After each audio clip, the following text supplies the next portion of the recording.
Então, para Gravando. começar, quando vocês quiserem. Vamos começar. Bom, pessoal, muito obrigada pela presença de todos. Sei que hoje foi um dia especialmente difícil para todos estarem presentes, mas que bom que a gente está gravando, vai ter oportunidade de outros assistirem esse nosso bate-papo de hoje. E com muita felicidade, a gente hoje traz o professor Rômulo Ribon, que é um professor do Departamento de Biologia Animal da UFV, o departamento onde eu fiz o meu mestrado, e tenho muito orgulho disso, foi uma época muito feliz da minha vida. E para ele falar um pouquinho para a gente, né, de novo, naquela onda que a gente está de falar sobre caça, né, sobre os vários aspectos de caça, e talvez hoje eu imagino que seja o calcanhar de Aquiles na parte de caça. Não sei se o professor Rômulo concorda comigo. A gente sabe que são diversos aspectos da caça, né? E a gente já tratou aqui no nosso grupo sobre a parte de saúde única e zoonoses, transmissão de doenças relacionadas à caça. A gente já falou um pouco sobre a caça extrativista. A gente já falou um pouco sobre os aspectos legais da caça e, né, os gargalos. E hoje a gente vai falar sobre a caça como ferramenta de conservação. Um assunto muito pouco abordado no nosso país, um pouco mais conversado com as pessoas, né, em algumas regiões do mundo, como Europa e Estados Unidos, e é o que o nosso professor traz hoje de experiência de vida e de pesquisa, né, uma vasta experiência nesta área especificamente. E a gente só tem a agradecer, professor Rômulo, porque o nosso grupo de estudos é um grupo de alunos bastante diverso, que está bem disposto a conversar e a entender pontos de vista diversos, e estamos abertos a compreender todos esses aspectos aí, porque a gente está querendo realmente obter todas as informações que tivermos acesso. Então, eu gostaria só de reforçar que, por se tratar de um grupo de estudos do IFMG Bambuí, a gente vai dar prioridades, né, principalmente hoje, que por um evento, eventualmente hoje, né, eu vou também dar uma palestra às 8h20, então, hoje, especialmente, nós vamos dar uma regulada, né, caso a gente tenha muitas perguntas, a gente vai dar uma priorizada nos alunos do grupo de estudo, né, embora seja um grupo aberto, e todos estão, né, livres aí para fazer suas perguntas, suas colocações, obviamente de forma respeitosa. A gente já falou isso várias vezes, mas a gente não custa frisar, né, gente? Então, caso a gente tenha um grande número de perguntas, a gente vai dar uma prioridade para as perguntas dos alunos e, posteriormente, tendo tempo, tendo espaço, a gente abre, né, e faz as perguntas dos demais presentes. Então, professor Rômulo, muitíssimo obrigado por você estar aqui, uma felicidade revê-lo. Fique à vontade e, pessoal, não se esqueçam que, para obter o certificado, né, fiquem até o final da palestra, ele vai ser colocado no chat. A gente, com essa palestra, a gente está encerrando o nosso pequeno ciclo de palestras sobre caça, e logo mais a gente vai ter o nosso júri simulado, que é onde o circo vai pegar um fogo, né, minha gente? Já estou sabendo que tem uns rolês aí. Então, professor, fica à vontade, viu? Muito obrigada. Eu que te agradeço, Clarice, as meninas, né? A Amanda e a Jácia também, por ter feito contato aí comigo o tempo todo também. E parabenizar vocês por essa iniciativa, que é extremamente importante, uma vez que esse assunto é um tabu dentro da sociedade brasileira hoje, numa parte da sociedade, é um tabu maior ainda entre os estudantes que lidam com animais, como biologia e veterinária, e um tabu pelo qual eu passei também. Então, hoje, eu entendo bem o que talvez passe na cabecinha de muitos dos alunos, porque eu já passei por isso. A primeira vez que eu abri uma gaveta de coleção, aqui em Viçosa, a coleção científica que o professor João Bugin deixou aqui, foi uma gaveta de inhambus. A gente começava pela ordem taxonômica dos bichos, né? A primeira gaveta era dos inhambus, estava lotado de inhambu. A primeira coisa que eu falei foi, é lógico que os bichos acabaram, mataram tudo para botar na gaveta. Então, então é uma visão muito simplória, né? A gente fica preocupado assim com o indivíduo, e a unidade de pensamento do biólogo, quem vai fazer a conservação, a população. No caso do veterinário, você tem um foco no indivíduo, principalmente no caso do indivíduo, do animal de estimação, né? Você tem aquela preocupação de toda a relação ali vamos dizer, de mutualismo do indivíduo com o dono, mas tem a preocupação com a população também, como no caso das zoonoses, de controle de zoonose, que é uma área na qual o veterinário atua muito, né? Mas eu entendo esse conflito, e não foi fácil para mim fazer essa migração de uma visão estritamente preservacionista para uma parte preservacionista e conservacionista também, entendendo que a unidade de manejo do profissional de conservação é a população, e não somente o indivíduo, né? Então, vamos dar uma ilustrada aqui com algumas coisas. Espero que funcione aqui nosso PowerPoint, tá? Eu não vou entrar especificamente na questão ética, tá? Nós estamos dando a disciplina agora aqui na graduação, a primeira vez que eu ofereço essa disciplina, a disciplina Caça e Conservação mesmo, e a primeira aula é sobre a ética da caça. Então, é uma aula inteira discutindo essa questão de ética e moral, e para quem quiser entender melhor esse assunto, eu sugiro fortemente a leitura desse livro, Meditações sobre a Caça. Infelizmente, a gente não tem ele em português ainda, do José Ortega y Gasset. O Gasset é um dos grandes filósofos do século XX, espanhol, e ele é mais conhecido por um texto muito famoso dele, intitulado A Revolução das Massas. Mas ele era caçador e sempre se preocupou muito com essa questão da caça, e chegou a ter até uns debates mais acalorados com o Pablo Picasso, que o Picasso não concordava com a caça e o Gasset defendia muito a caça. Então, para quem quiser se aprofundar um pouco mais nessa parte filosófica da caça, eu sugiro que vocês consigam esse livro aí, né?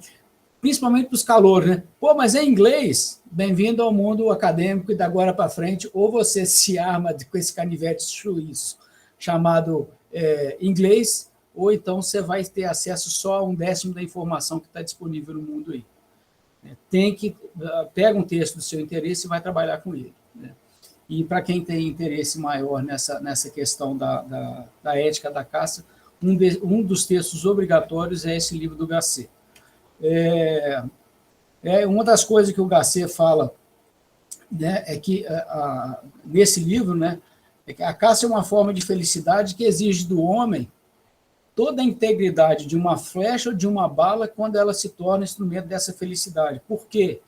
Na maior parte das vezes, você tem uma série de decisões que você tem que tomar no campo, desde você abater o indivíduo que está fora da faixa de idade, ou abater uma espécie que você não pode abater, e ninguém está olhando para você. Ninguém está te vigiando. É você e sua consciência. Então, você tem que ter uma integridade muito grande para exercer essa atividade com hombridade, com seriedade, se você realmente quiser dar um bom exemplo de quem faz a caça com responsabilidade, né? E outra frase interessante dele é que eu não caço porque eu mato porque eu fui caçar. A caça em si, ela não se resume só à questão do abate do bicho, mas a todo o conjunto, né, de atividades que leva você a ir para o campo, desde o planejamento até o contato com a natureza o tempo todo, você entrar por áreas de campo onde você nunca foi e por aí vai, né? Mas nós não vamos entrar muito nessa questão filosófica aqui, mas são algumas das coisas que o Gasset fala nesse texto dele, né? Para quem não conhece, eu indico, e quem tiver acesso aí ao Netflix, eu indico assistir esse filme, Stars in the Sky. Ele tem dublado, é sobre a caça, envolvendo uma família de irmãos que faz o manejo de fauna na propriedade deles e se depara o tempo todo com essa questão ética também da caça. Então, é um filme muito bem feito e eu sugiro vocês darem uma assistida aí quando vocês tiverem tempo, tá? Antes da gente avançar, é importante a gente definir alguns termos bem importantes dentro dessa questão de conservação e caça, né? O primeiro deles é a questão de conservação. Existe muita a confusão no uso dos termos, inclusive na Constituição Federal, tem hora que fala em conservação, tem hora que fala em preservação, como se fossem sinônimos. A gente não sabe definir direito, a gente não aprende isso nem na biologia, nem na veterinária, nem na engenharia florestal, e muitas vezes a gente não se pergunta de onde vêm esses termos. Então, eu sempre gosto de fazer essa diferenciação logo no começo. A conservação é o uso racional de um recurso natural renovável. Está implícito na conservação você fazer o manejo desse recurso. E ele tem capacidade natural de se renovar para que você consiga explorar uma parte desse recurso. Seja uma árvore, seja o capim-dourado lá no estado do Tocantins, seja sempre vivas ali no alto da Serra do Cipó, na região de Diamantina, seja a perdiz à codorna no Cerrado ou uma outra espécie qualquer, de qualquer coisa que você possa imaginar que tenha vida e consiga repor os indivíduos na população. A preservação é o não uso, né, ou a proteção integral daquele recurso, ou então, no máximo, que você tem o uso indireto, através de fotografia, por exemplo. E fauna cinegética. A fauna cinegética é uma tradução do termo game ou wildlife. Game animals, né, ou wildlife, que seria a fauna com potencial de uso na caça esportiva. Tá? Não necessariamente só na questão de esportiva, você caçar por esporte, ou você caçar para ir buscar a sua comida no campo. Ao invés de você pegar no supermercado, você vai lá no mato buscar o que você vai comer. Mas também... não, gente, perdão, deu um branco aqui.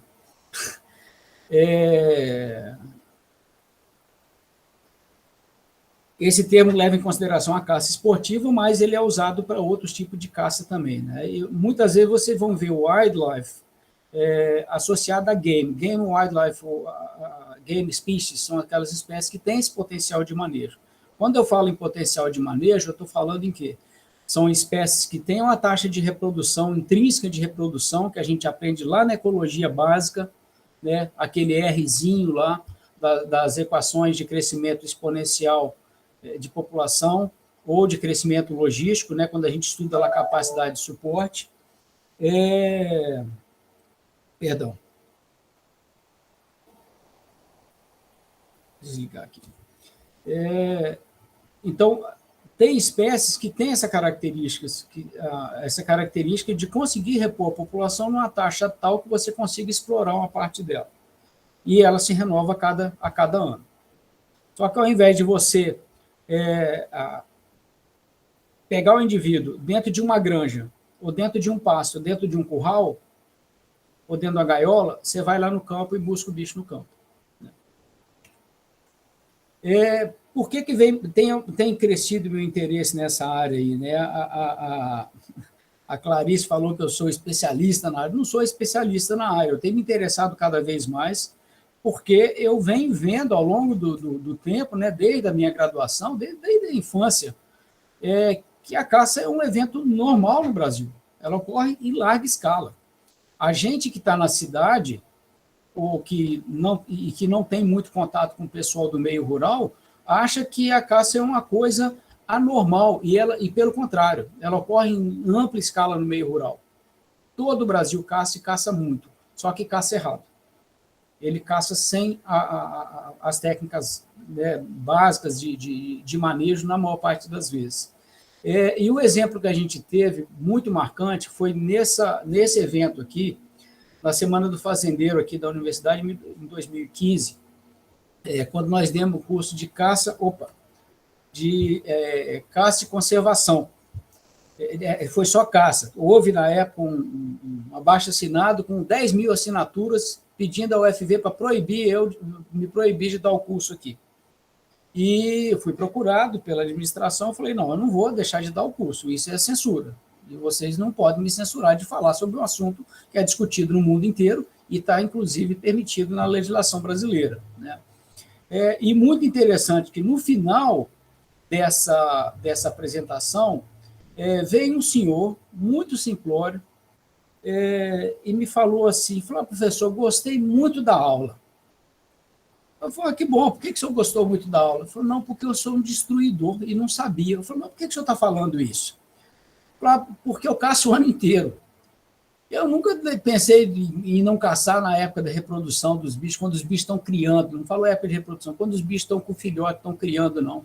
Eu caço o ano inteiro, sempre cacei o ano inteiro. Eu falei, isso eu caço o quê? Eu falei, o que der. Tem vezes que é coati, tem vezes que é capivara, lagarto, juriti.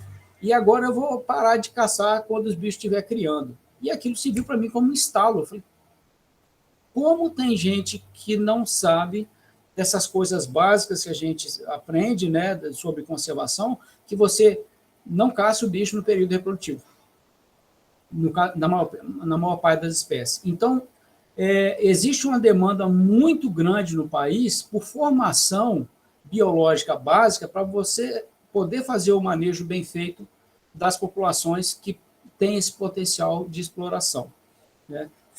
Para mim, foi o ponto alto do curso, foi esse comentário desse senhor no final da aula. E outro incentivo também que a gente teve foi no... gente, não era... tá. No Congresso de Ecologia do Brasil, que houve aqui em Viçosa, em 2017, veio o professor Rogério Fonseca, lá da UFAM, da Federal do Amazonas, que trabalha com fauna, com caça de subsistência, e o professor Luciano Verdade, da Unesp, de Piracicaba.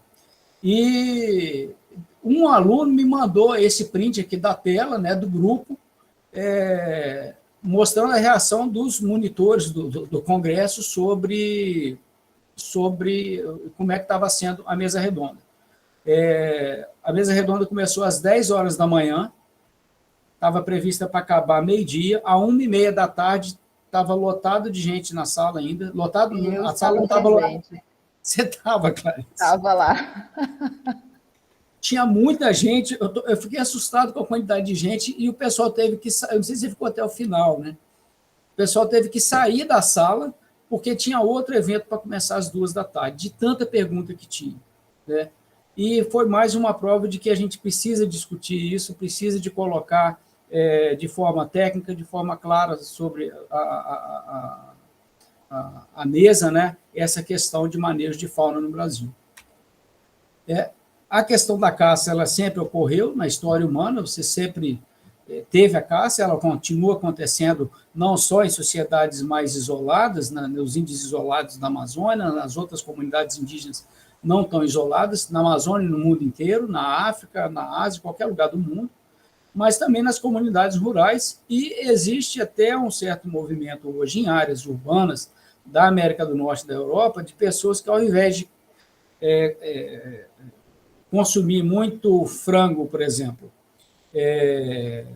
no supermercado, com adição de hormônios na carne e tal, essa questão de ser uma carne muito artificial, de fazer um retorno ao campo para poder pegar a sua carne mais limpa no campo, não se esquecendo da questão de zoonose, né, de cuidar dos cuidados básicos aí de transmissão de doença, mas existe até um grupo de pessoas da cidade que tem ido para o campo para buscar a sua própria carne, né? E quando a gente fala em conservação e preservação, e nessa questão de caça, duas figuras se destacam na história aqui das Américas. Um deles é o John Muir, que foi um dos grandes idealizadores da preservação na América do Norte. Ele trabalhou muito com o presidente Roosevelt, o Theodore Roosevelt, o primeiro dos Roosevelt, né, que foram presidentes, para a criação do Parque Nacional de Yosemite. E o John Muir, ele tinha uma visão muito mais espiritual da necessidade desse contato com a natureza e da necessidade de manutenção das montanhas, das belezas cênicas, como uma coisa inerente à nossa natureza humana. A gente precisa desse contato com essas vastidões selvagens, com essas paisagens, né? E uma outra pessoa muito importante foi o Aldo Leopold, que também tinha essa visão, e que trabalhou muito mais na parte técnica também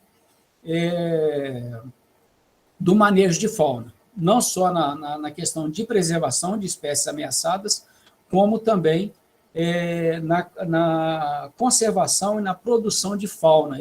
O Leopold publicou o primeiro livro sobre manejo de fauna na América do Norte, Game Management. Logo no começo ele diz que o manejo de fauna é a arte de se produzir colheitas sustentáveis de fauna para uso recreativo.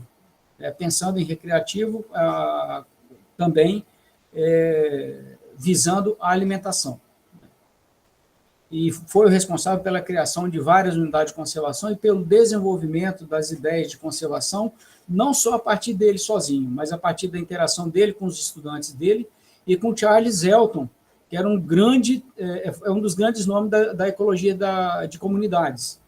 Quem se aprofunda na biologia, né, e vai fazer a disciplina, por exemplo, de ecologia de comunidades, certamente vai se deparar com o nome do Charles Elton. O Elton era o mais teórico, o inglês, e o Leopold era o mais prático, mas trabalhava com a teoria também, e eles se corresponderam durante muito tempo. Então, são duas pessoas muito importantes aí. O Leopold trabalhou aqui na Universidade de Wisconsin, ele foi contratado como professor de manejo de fauna, especificamente para isso, que já era a área de interesse dele, onde a gente teve a sorte, né, de poder ficar durante um ano, entre 2010 e 2011, durante o pós-doutorado. E eu não sei se foi sorte, se foi que tinha que ir para lá mesmo, né, porque o nome de Leopold já vinha há muito tempo na minha memória. Né. E durante esse tempo lá, né, só antes de contar a história, né, o estado de Wisconsin está localizado aqui no norte da América do Norte, quase na fronteira com o Canadá. Né? Ele tem aí uma área de cerca de 170 mil quilômetros quadrados, uma densidade populacional de cerca de 40 mil habitantes por quilômetro quadrado. Né? Essa aqui é a bandeirinha deles lá, tal, né? O símbolo lá da Universidade de Wisconsin. O estado de maior produção de leite e queijo, então ele é mais ou menos a Minas Gerais americana. Só que, em vez de ter pinga lá, ele já tinha muita cerveja. Mas queijo, tinha os queijos muito bons. É o estado dos laticínios lá nos Estados Unidos, é o estado de Wisconsin. E uma coisa que me impressionou muito foi a quantidade de fauna que eu via quando eu ia, né, da minha casa para a universidade, em qualquer lugar que a gente andasse, lá você sempre se deparava com muita fauna. Quem já teve a oportunidade de sair aqui do Brasil, de ir lá para os Estados Unidos, já deve ter visto bastante ganso, pato e outras espécies da fauna lá. Né? Muito comum essa visão, né, ganso do Canadá, em áreas de lago, né, lá no norte dos Estados Unidos é muito comum essa grande quantidade de lagos, assim como você tem os banhados lá no Rio Grande do Sul, ou você tem as áreas mais alagadas aqui no norte de Minas, na região do Rio Pandeiros, ou você tem no Pantanal. Né? Em outras áreas aqui do Brasil também você tem essas áreas de charco aí, que a gente trata ainda muito mal. Apesar dessa crise hídrica, a gente não se preocupa muito com a manutenção das áreas encharcadas nas propriedades rurais, por exemplo, para a produção de água, né, como grandes caixas d'água, e muito menos para a produção de fauna.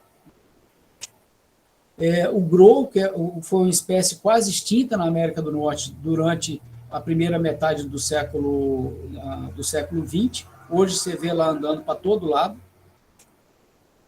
Os perus, que foram extintos também no estado devido à caça excessiva. No começo do século XX, você não tinha nenhum peru mais no estado. E hoje a população está estimada em mais de 1 milhão de indivíduos. Depois de anos de esforço, de parceria entre o pessoal da universidade, que trabalhava com fauna, os produtores rurais que tinham interesse em voltar a caçar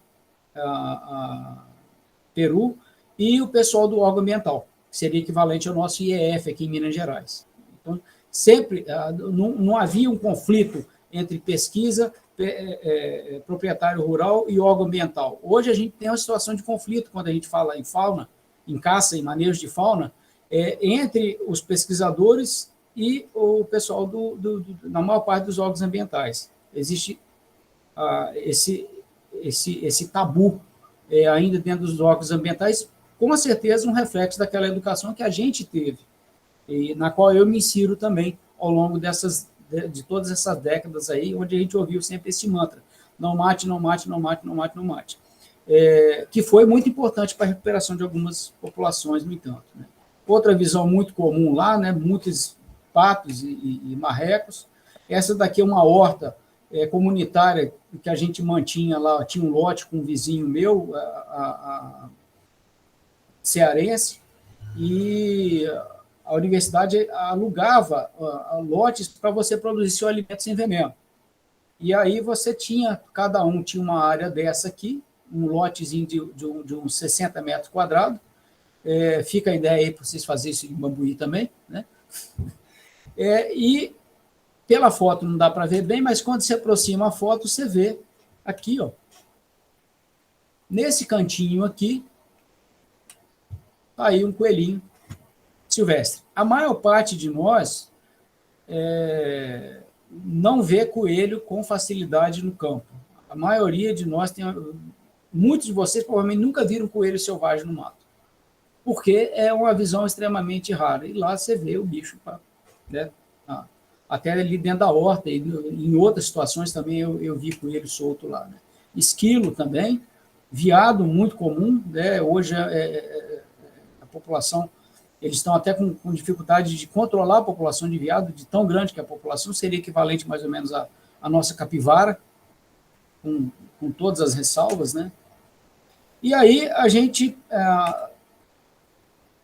Isso me impressionou muito, essa quantidade de fauna que eu via me impressionou. E um dia, indo para casa, né, aqueles pensamentos aleatórios, muito importantes, né, na vida da gente, falei, poxa, se a gente tem... Se aqui tem caça, como é que eu estou vendo tanto bicho assim? Tudo bem que eu tenho uma diversidade de espécies menor, mas a paisagem é muito parecida lá com a região de Viçosa, com Minas Gerais. Você tem a propriedade rural com o pasto, com a cultura, uma lavoura lá de cultura anual, milho, alguma outra, trigo, alguma coisa assim, um capão de mata e a sede da fazenda com pomar e tal. Então não muda tanto assim, né? E como é que eu vejo tanta fauna aqui? E lá a gente não vê a fauna com essa facilidade, principalmente de mamífero e aves de tamanho maior. Né? E aí fui procurar a informação. Na época, a informação que tinha disponível era esse relatório de 2006, era o último relatório disponível, tem outros agora mais recentes. É um levantamento nacional sobre pesca, caça e recreação associada à vida silvestre. E aí eles tinham, para o país, os números para o país, né? A estimativa aí de 87 milhões e meio de pessoas que saíram a campo para caçar, para pescar, ou para observar passarinho, para observar borboleta, para fazer qualquer coisa. Mas para realizar alguma atividade em contato com a natureza. Né? E dentre os sportsmen persons, né, que eles chamam, né, os caçadores e pescadores, o que eles tinham? A estimativa de 30 milhões de pescadores e 12 milhões e meio de caçadores. O que para a gente é inacreditável. Eu fiquei chocado com esse número. É muita gente. E eu achei que fosse um número muito menor. Né? E aí eles têm outras estatísticas aqui, né? Dias de gasto no campo, gasto com viagem, gasto com outros gastos, né?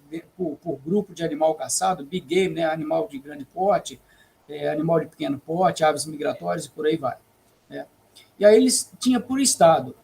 Eu falei, por estado deve ter aqui, sei lá, 10 mil caçadores, é muita coisa, né? Imagina 10 mil caçadores em Minas Gerais. É muita gente caçando. E, para minha surpresa, você tinha 697 mil caçadores no estado, mais ou menos do tamanho de Minas Gerais, com a mesma densidade populacional humana, um pouquinho menor, e você via fauna para todo lado. E aí me caiu a ficha naquela hora. Então, o problema nosso no Brasil não é a caça, porque você não tem a caça é proibida. Não é a caça como a gente fala que tem a caça, né? Ela é proibida. E você não vê bicho, quase em lugar nenhum. Boa parte da nossa fauna está ameaçada de extinção. As espécies de grande porte praticamente desapareceram das matas. Você tem o mutum aqui do Sudeste hoje confinado em 4, 5 reservas só. Você praticamente não vê veado no campo. Porco do mato, né, no caso do Queixada, aqui no leste de Minas, você tem ele praticamente confinado, talvez em algum lugar aí no Triângulo, no leste de Minas. Talvez no Parque do Rio Doce. No Espírito Santo, você só tem uma micropopulação na Reserva Biológica de Soretama, isolada lá. Você tem, na fronteira agrícola aí do Mato Grosso, você ainda vê muita filmagem de queixada, mas aqui no Sudeste praticamente o bicho foi extinto.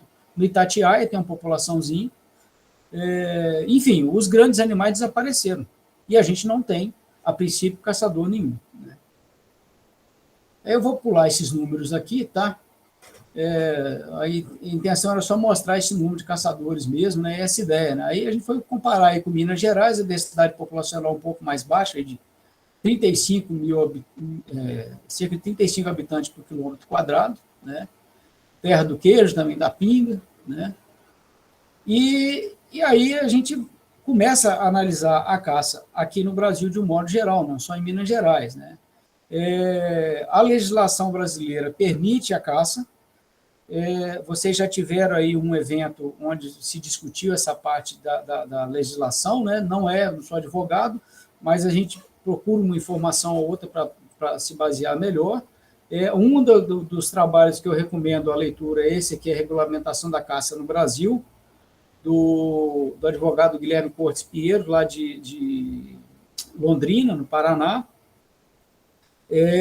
onde ele discute toda essa questão da regulamentação da caça. O fato é que nós temos uma legislação excelente, a Lei de Proteção à Fauna é muito bem feita, ela foi feita na década de 60, tem mais de 50 anos, com essa visão de uso sustentável da fauna.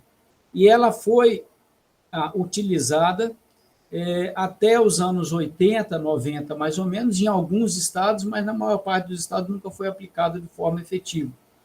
Por falta de pessoal, por falta de várias questões, fiscalização, vontade política de se fazer. Mas é uma lei excelente, né? Então, quem tiver interesse nessa questão de caça, vale a pena sentar e ler a lei toda, né? Está disponível na internet e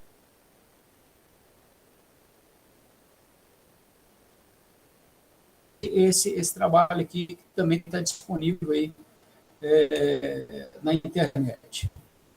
Aí você tem, na lei de crimes ambientais, né,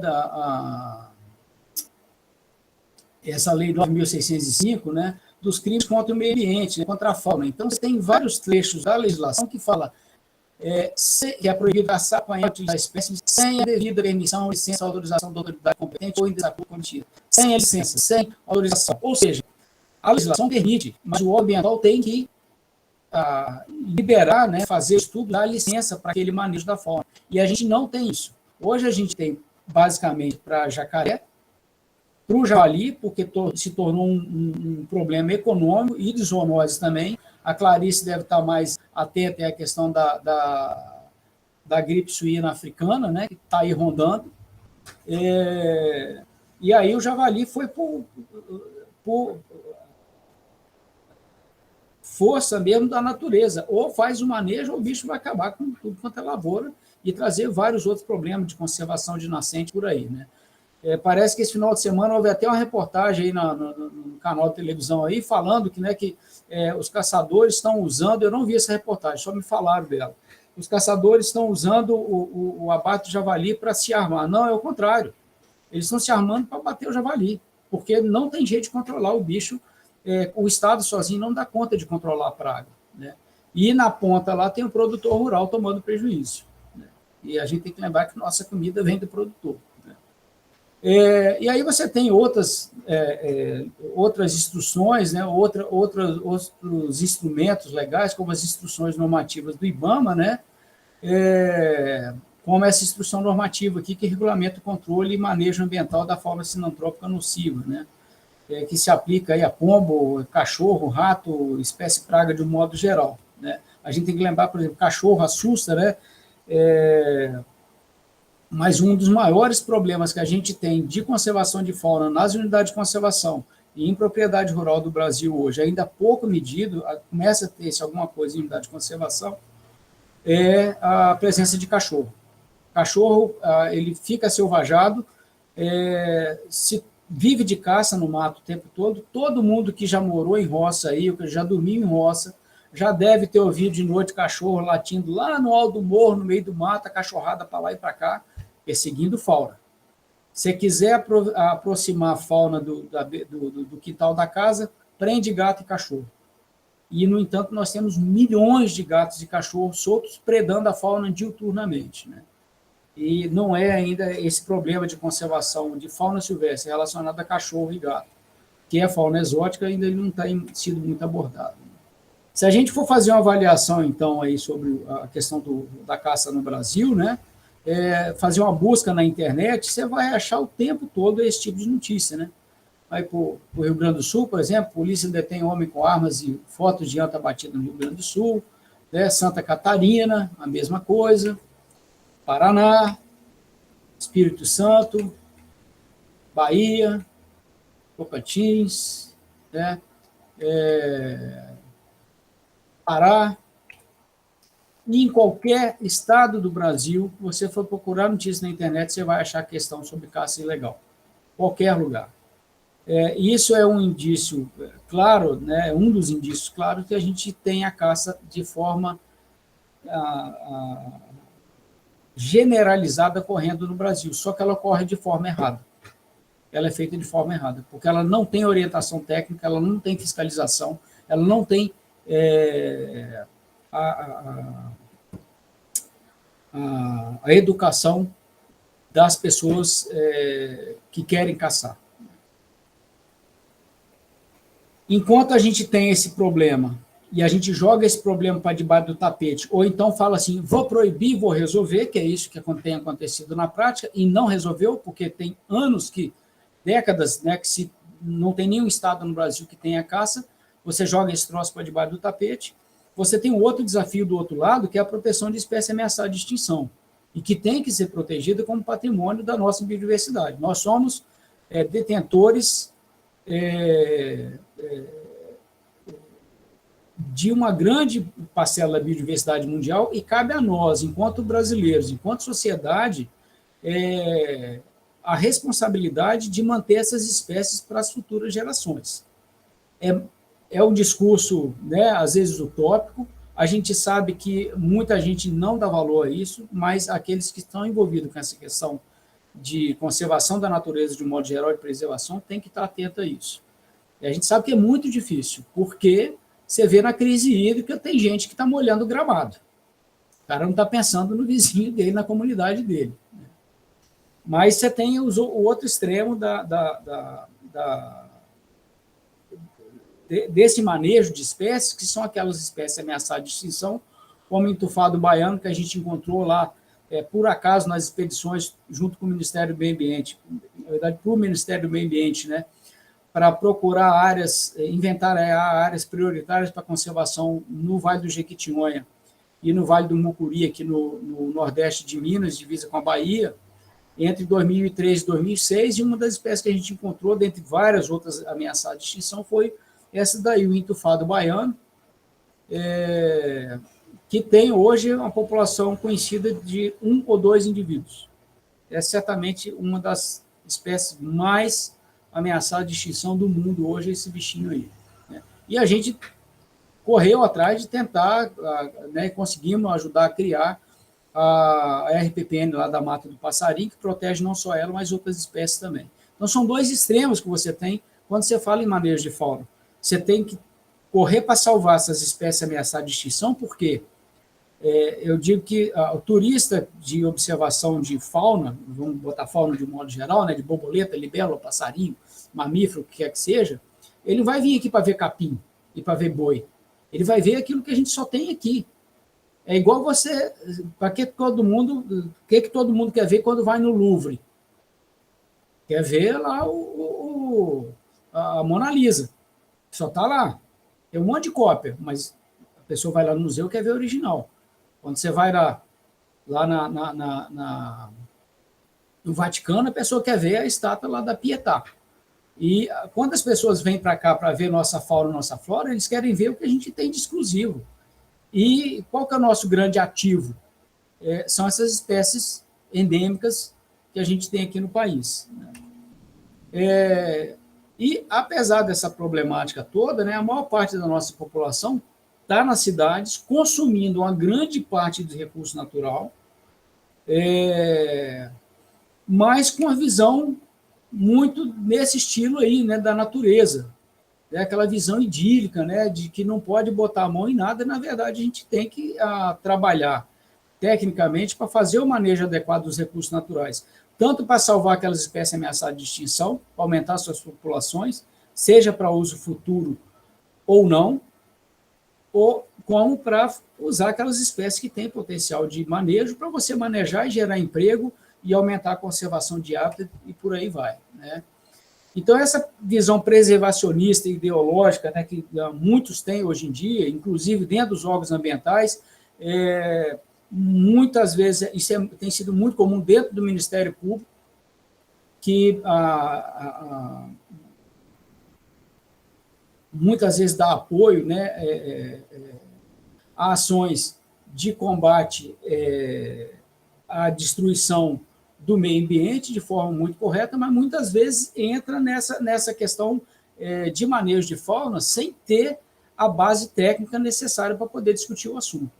A gente tem que trazer também o pessoal do Ministério Público para discutir esse tipo de questão. Ela impede o uso da ciência como ferramenta crucial, que né, em todo mundo civilizado, para a resolução de muitos dos problemas de conservação e da própria preservação. Ora, se a gente, ainda mais hoje, né, eu defendo a ciência, né, isso aí virou jargão. Se a gente não usar os dados técnicos, a informação técnica para manejar os recursos naturais, a gente vai usar o quê? O eu acho. E boa parte do manejo nosso no Brasil, ele tem sido feito em cima do eu acho. Da minha opinião pessoal, sem olhar os números, sem olhar o que o manejo de fauna tem feito no mundo inteiro para a conservação, não só das espécies caçadas, como de outras espécies também não caçadas, né? Ela desestimula a pesquisa por universidades e centros de pesquisa.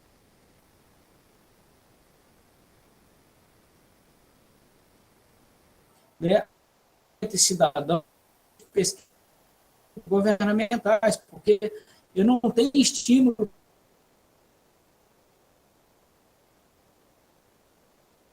para fazer esse tipo de pesquisa. E é um mundo de pesquisa que a gente poderia fazer dentro dos institutos federais, dentro das universidades públicas e privadas, relacionadas ao uso da fauna. Coisa básica, por exemplo, o que é mato? Quais espécies de planta ela usa? Vamos imaginar, por exemplo, sei lá, um jacu ou uma perdiz. O que esse bicho come durante um ano?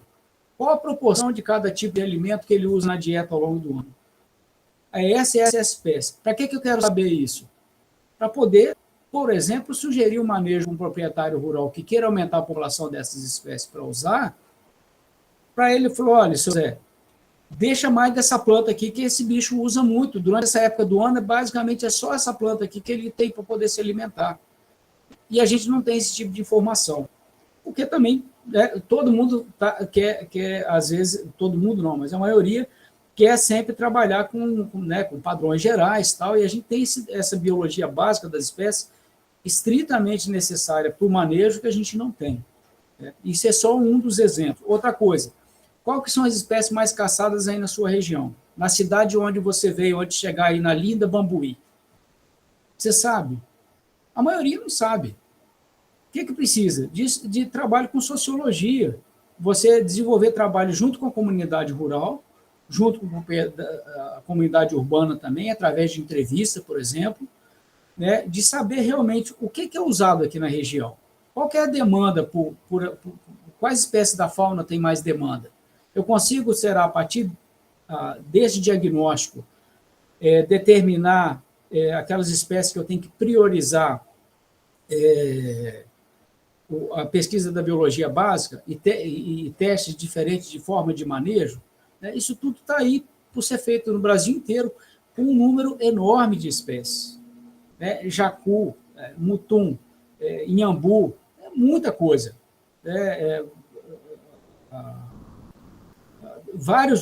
Várias ordens de aves, os patos e os marrecos também, que a gente tem várias espécies no país, muitas espécies. Qual tipo de hábitat que esses bichos preferem? Qual tipo de...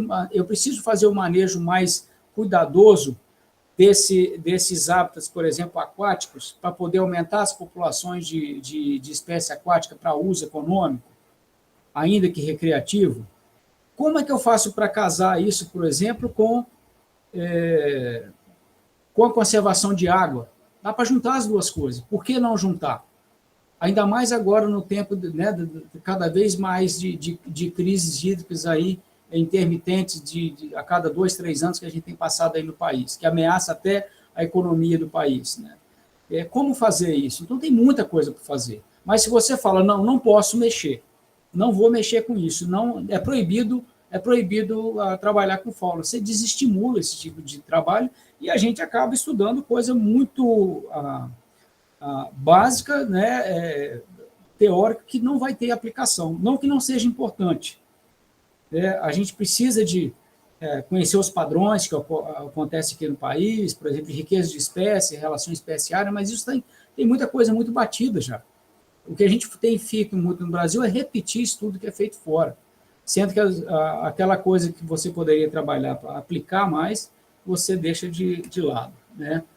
Ela criminaliza o proprietário rural, né, que queira fazer o manejo adequado de sua propriedade e usar parte da sua fauna, né, ou ceder seu uso, que é o que acontece em muitos países aí. Você arrenda a sua fazenda. Eu não quero mexer com boi, eu cansei de mexer com porco, eu não quero mais plantar café, que o negócio dá trabalho demais, esse ano deu dinheiro demais do café, mas tem 2 anos que eu tomo prejuízo, então ficou no 0-0, eu vou arrendar minha fazenda para caçador. E eu vou fazer o manejo e arrendo aqui. Vocês querem? É um grupo de 10 caçadores aqui. Vocês querem arrendar minha fazenda aqui? Está tudo aqui para vocês. Vocês vão seguir a legislação, abater aquele número X de bichos que a legislação permite aqui, e só vocês vão ter acesso aqui. Como aconteceu no Rio Grande do Sul nos anos 90, quando houve uma explosão lá de arrendamento de banhado. Todo lugar que você via, né, segundo relatou um amigo nosso que trabalhou, um dos pioneiros lá com manejo de fauna no Rio Grande do Sul, em todo lugar que você chegava, todo jornal tinha lá um anúnciozinho, arrendo banhado, que era um ganho extra para o produtor rural. E você empurra o proprietário para as poucas alternativas econômicas viáveis de uso da terra. Né? O que a gente diz hoje para o proprietário rural, principalmente aqui no leste do Brasil? Você pode usar o que do meio ambiente? O solo, se ele ainda tiver, a água, se ele ainda tiver, e o ar. Porque a lei da Mata Atlântica proíbe você fazer manejo, o corte de espécies da Mata Atlântica. Você não consegue, por exemplo, hoje aprovar, pelo menos que eu saiba, numa pequena propriedade rural, o manejo, por exemplo, de angico, que é uma espécie super comum dentro das nossas matas aqui. Talvez o sistema de cooperativa poderia ser feito, não sei. Mas a fauna você não pode usar, né? Aí você empurra o produtor para a monocultura, né, levando a mais destruição de hábitat e extinguindo local e regionalmente praticamente todas as formas de vida, que se transforma tudo numa monocultura. Ou em uma, 2 ou 3 monoculturas diferentes. E a gente da cidade, né, e que está fora do meio rural, fica ditando as regras para o produtor, sendo que o produtor tem que pagar as contas dele. E ele está produzindo a comida que chega para a gente. Então, a gente tem que dar mais alternativa. E uma das alternativas é essa. Olha, ao invés de você converter toda a sua propriedade para cultura A, B ou C, deixa um pedaço para a fauna. E, às vezes, o proprietário até está inclinado a fazer isso, mas não tem incentivo nenhum. Então, ele não vai acaba para ele vai no mais fácil, né? Ela destrói a oportunidade de emprego de profissionais de várias áreas, né, da ciência biológica, engenharia florestal, zootecnia, veterinária, né, educação ambiental também, né, prejudicando a economia, porque podia estar gerando uma fauna que é explorada ilegalmente, sem base e manejo nenhum, sempre, muitas vezes, no limite ali da sustentabilidade dela, ou abaixo até, ou acima até da capacidade de suporte dela, de exploração sustentável, podia estar gerando emprego e riqueza aí na economia, né? E desestimula a recuperação de áreas degradadas e criação de reservas particulares, né, legalmente protegidas, né?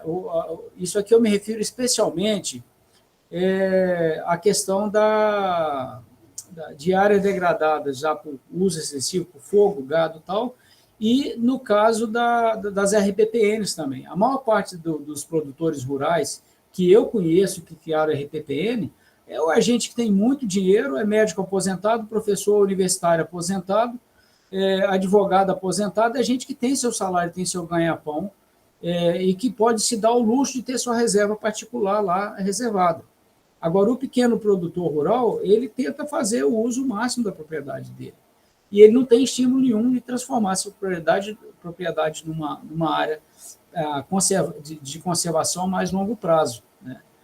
Existem exceções, lógico, mas, de um modo geral, a pessoa pensa assim, não vou mexer com isso, não, é muita dor de cabeça, não vou ter nada em troca, né? Professor, deixa eu só fazer uma interrupção rápida. A gente está, no momento, às 19h28. E eu gostaria de saber se o senhor acha viável a gente começar a estimular o debate a partir de 9h40, de 19h40. Vamos ou sim. 19h45, porque aí a gente vai ter aí cerca de 25 a 30 minutos de debate. E você tem outro evento. Lógico, eu estou correndo aqui, eu estou correndo para tentar passar tudo, mas... É um assunto extremamente longo, né? A gente tem muita coisa para conversar sobre ele. Se você achar possível, a gente né, tenta fazer esse fechamento em alguns... Vamos sim. Mas se não, se você preferir, a gente pode avançar na sua apresentação e a gente esclarece posteriormente.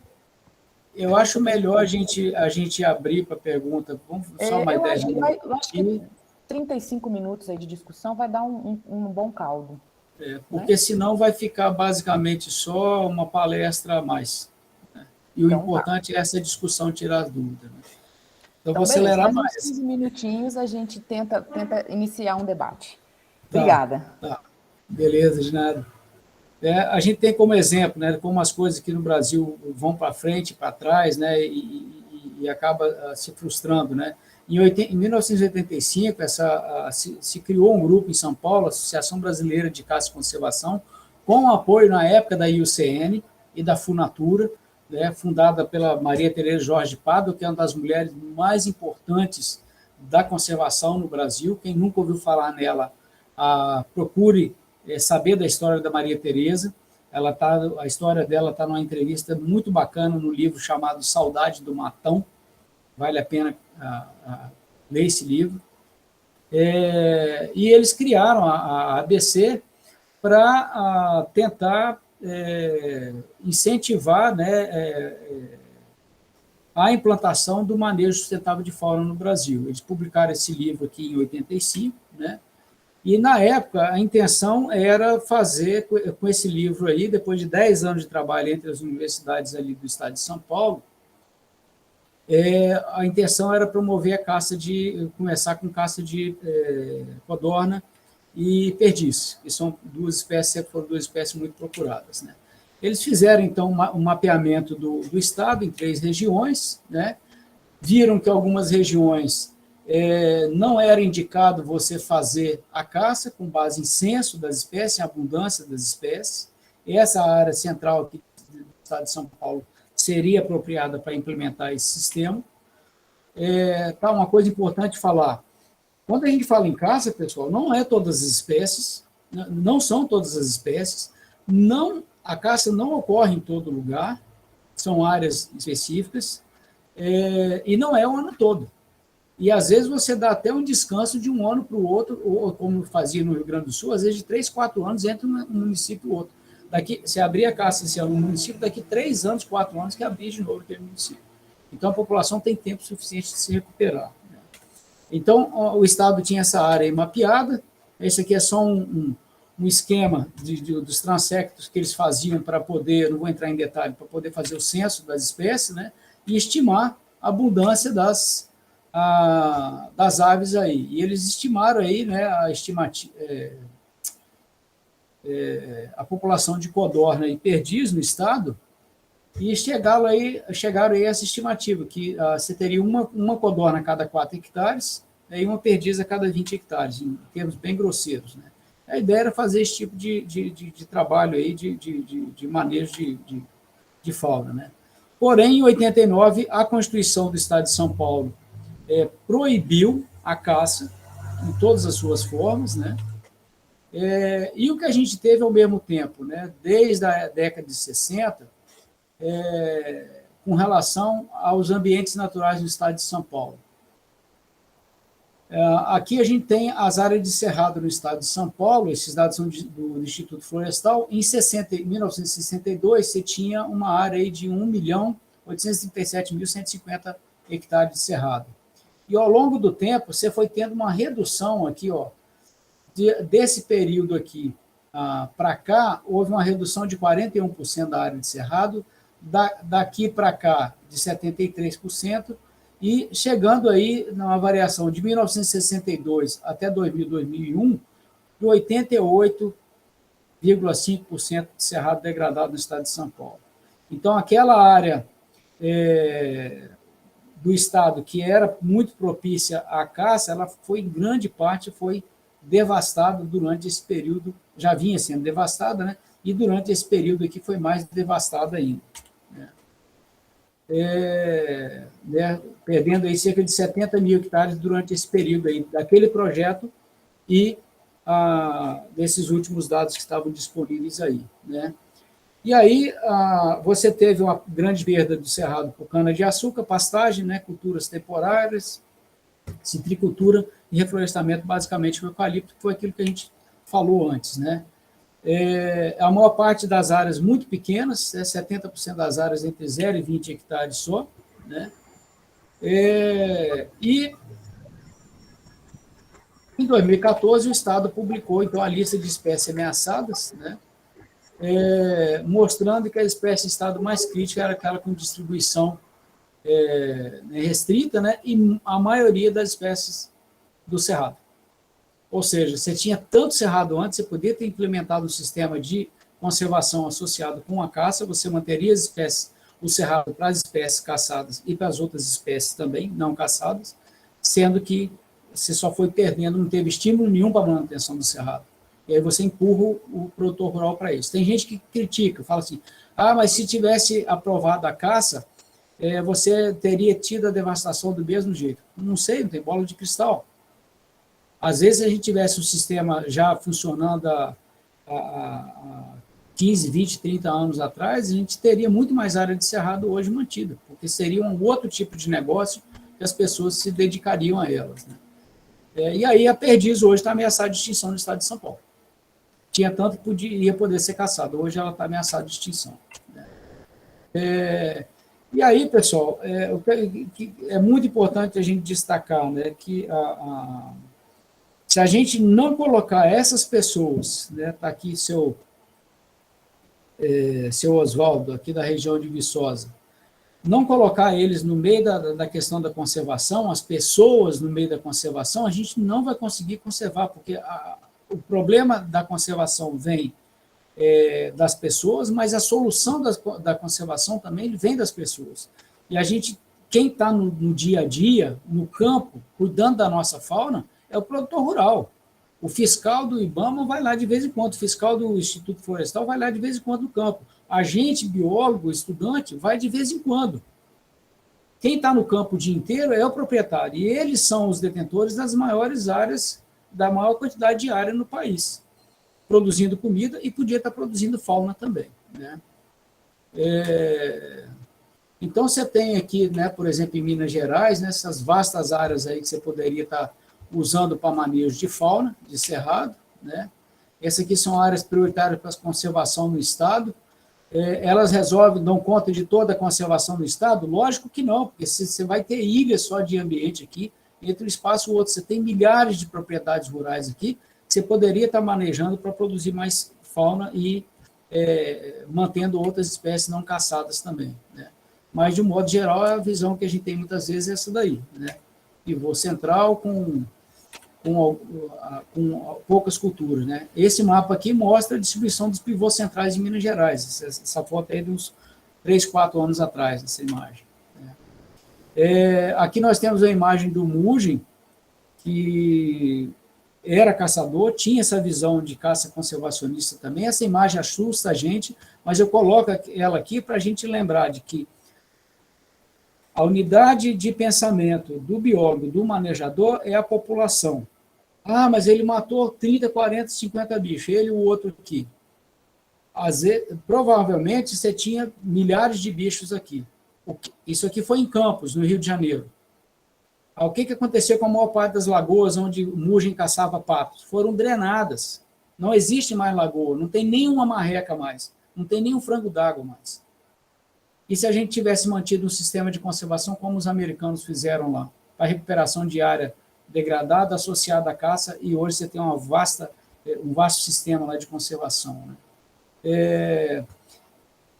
E os americanos chegaram nesse ponto porque eles viram que estavam perdendo várias espécies, né? Como a pomba migratória, que era contada aos bilhões e foi extinta no começo do século, o maçarico esquimó, que migrava até aqui a região do Cone Sul, do Pampa argentino, brasileiro também, foi extinto devido à caça excessiva também, né? Essa é uma subespécie de galo do campo lá que foi extinto também, e o periquito da Carolina, que é uma espécie não era tão comum assim, mas foi extinta também devido, em parte, à caça excessiva, né? E outras espécies não caçadas, mas foi extinta devido ao excesso, à destruição de hábitat, basicamente, né? Uma das chaves que eles tiveram para manejar a fauna foi o fim da caça comercial, que era comum, tinha tanta fauna que a fauna nunca ia acabar, e, no entanto, ela quase acabou, né? E você teve um movimento muito importante na América do Norte, que foi o estabelecimento do selo do pato, né, dos movimentos de conservação, onde o caçador pagava um selinho, comprava um selinho, e esse dinheiro do selo, né, que ele podia botar numa carta, ia todo revertido 100% para a conservação, né? E o Jay Darling, ele foi um cartunista muito importante, que gostava muito de bicho, de natureza, né, e publicou coisas como esse daqui, né, os patos lá em 1920, né, em 1930 o mesmo rodeado de caçador, né, e aqui em 1940 um professor mostrando para os alunos aqui, né, no museu, né, o bisão aqui, o búfalo extinto, né, e aqui o pato, o mesmo pato que tinha aqui em Abundante. Olha aqui o que vai acontecer com a nossa fauna, né, daqui a algumas estações de caça, porque até então a coisa era feita de qualquer jeito. Então, não é porque os caras hoje têm um sistema muito bem azeitado, que eles sempre tiveram esse sistema azeitado. Uma hora eles viram, não, nós estamos acabando com tudo, a gente precisa de uma solução. Eu acho que hoje a gente está no Brasil no mesmo pé que a gente estava os americanos aí na década de 30 e de 40, talvez na década de 30. Só que as nossas ferramentas estão muito mais potentes para destruir o ambiente. Aí tem muito mais gente. Pessoal, eu não vou me delongar, vou mostrar todos os slides, tá? Tem muito material aqui. Eu acho que a gente pode abrir para pergunta, Clarice. Eu acho que é bom a gente encerrar por aqui, né? Tem outros casos a se contar, né?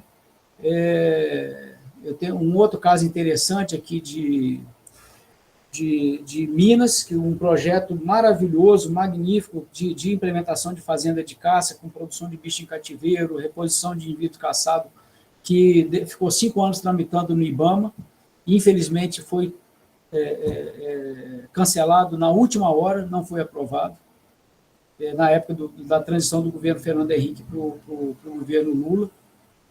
E, enfim, seria um dos modelos mais bacanas que a gente tinha de projeto de conservação aqui, né? E o que a gente não pode deixar de frisar agora, antes de abrir para a pergunta, né? Então, se não há caça por aqui a pretexto de preservar a fauna, há algo muito errado, porque o que a gente vê é isso aqui. A zona da Mata Mineira, a coisa mais comum que tem é esse tipo de visão. São solos que não produzem mais nada. Quantos litros de leite produz um pasto desse? Uma caneca, e olhe lá. Você não tem nada, a erosão já levou tudo, né? Ou aqui na região ali do Rio Doce, perto de Linhares, no Espírito Santo, né?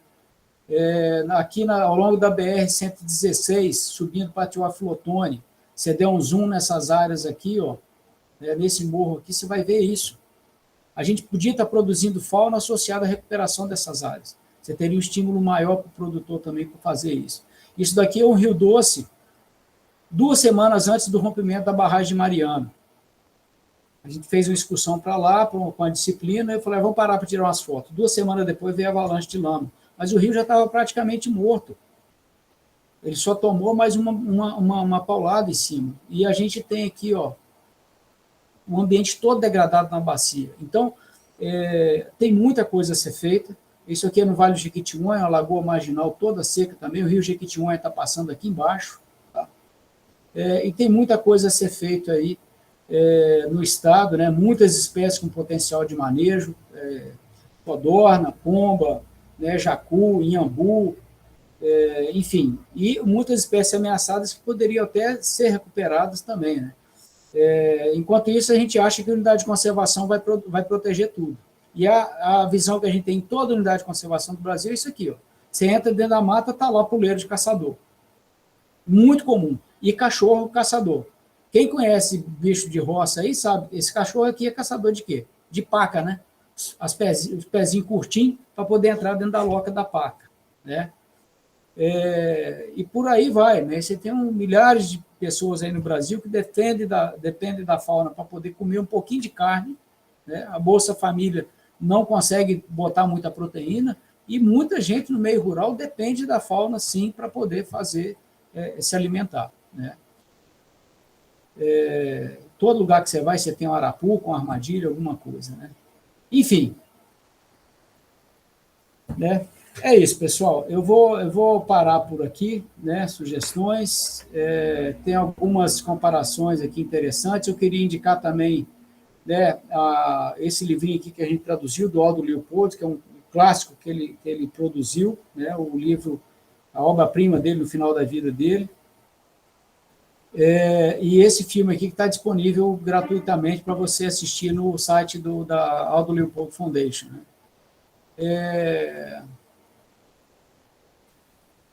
E é isso. Excelente, professor Rômulo, sensacional. Conseguimos? Conseguimos? Nesse exato minuto. O que eu acho, pessoal, sensacional, no ponto de vista do professor Rômulo, é o seguinte, não sei se vocês perceberam isso ao longo dessa apresentação.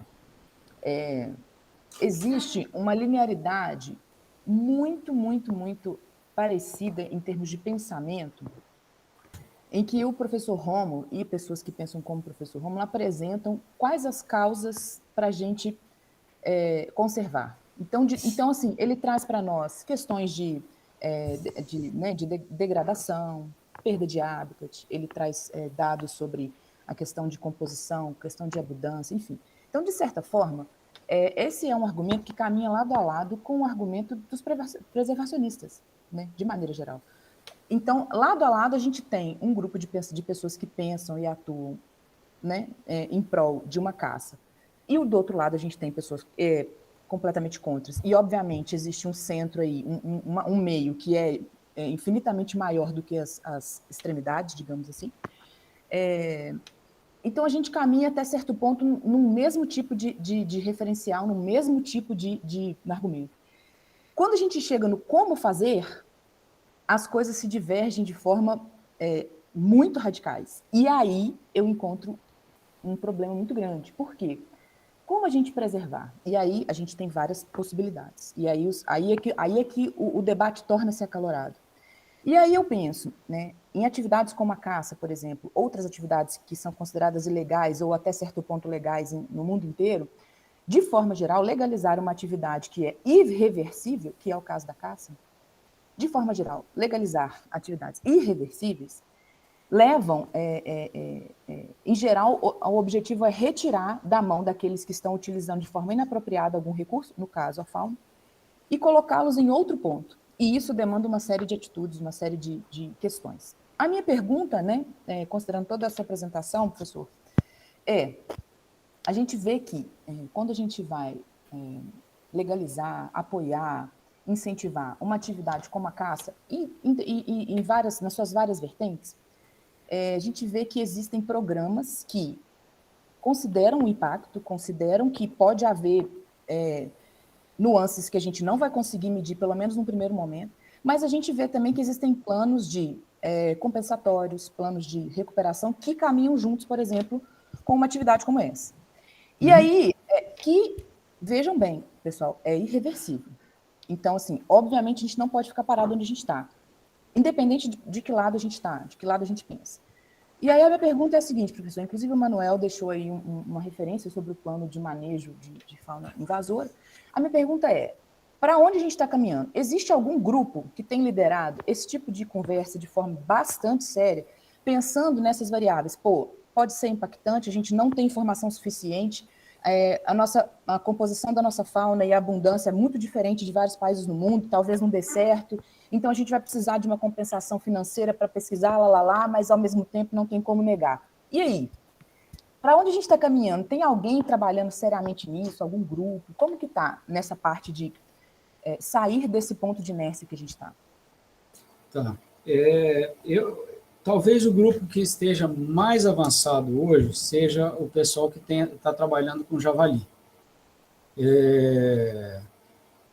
São vários grupos no Brasil inteiro, tem muita gente caçando javali, mas não se restringe ao pessoal do javali. Na Amazônia tem um grupo muito grande, muito grande não, um grupo bom de pesquisadores trabalhando com manejo de fauna. O professor Rogério Fonseca está aqui, a Rede Fauna, que está até citando aí, da Federal do Amazonas. Uma coisa que ajudou muito a quebrar um pouco desse tabu entre muitos biólogos aí bem formados, pessoal com mestrado, doutorado, foi a experiência de Mamirauá, lá no Amazonas, com o pirarucu. É peixe, mas é caça que vive debaixo d'água. E eles começaram a ver que a população não vive só de peixe, tem muita caça de mamíferos também. O pessoal tem um grupo na Amazônia também trabalhando com a parte de pesquisa. Tem um grupo forte também do Rômulo Nóbrega no Nordeste, tem produzido bastante coisa também com pesquisa com relação ao uso da fauna.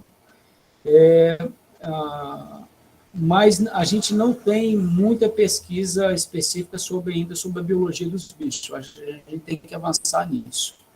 Na questão de legislação, você tem uma ou outra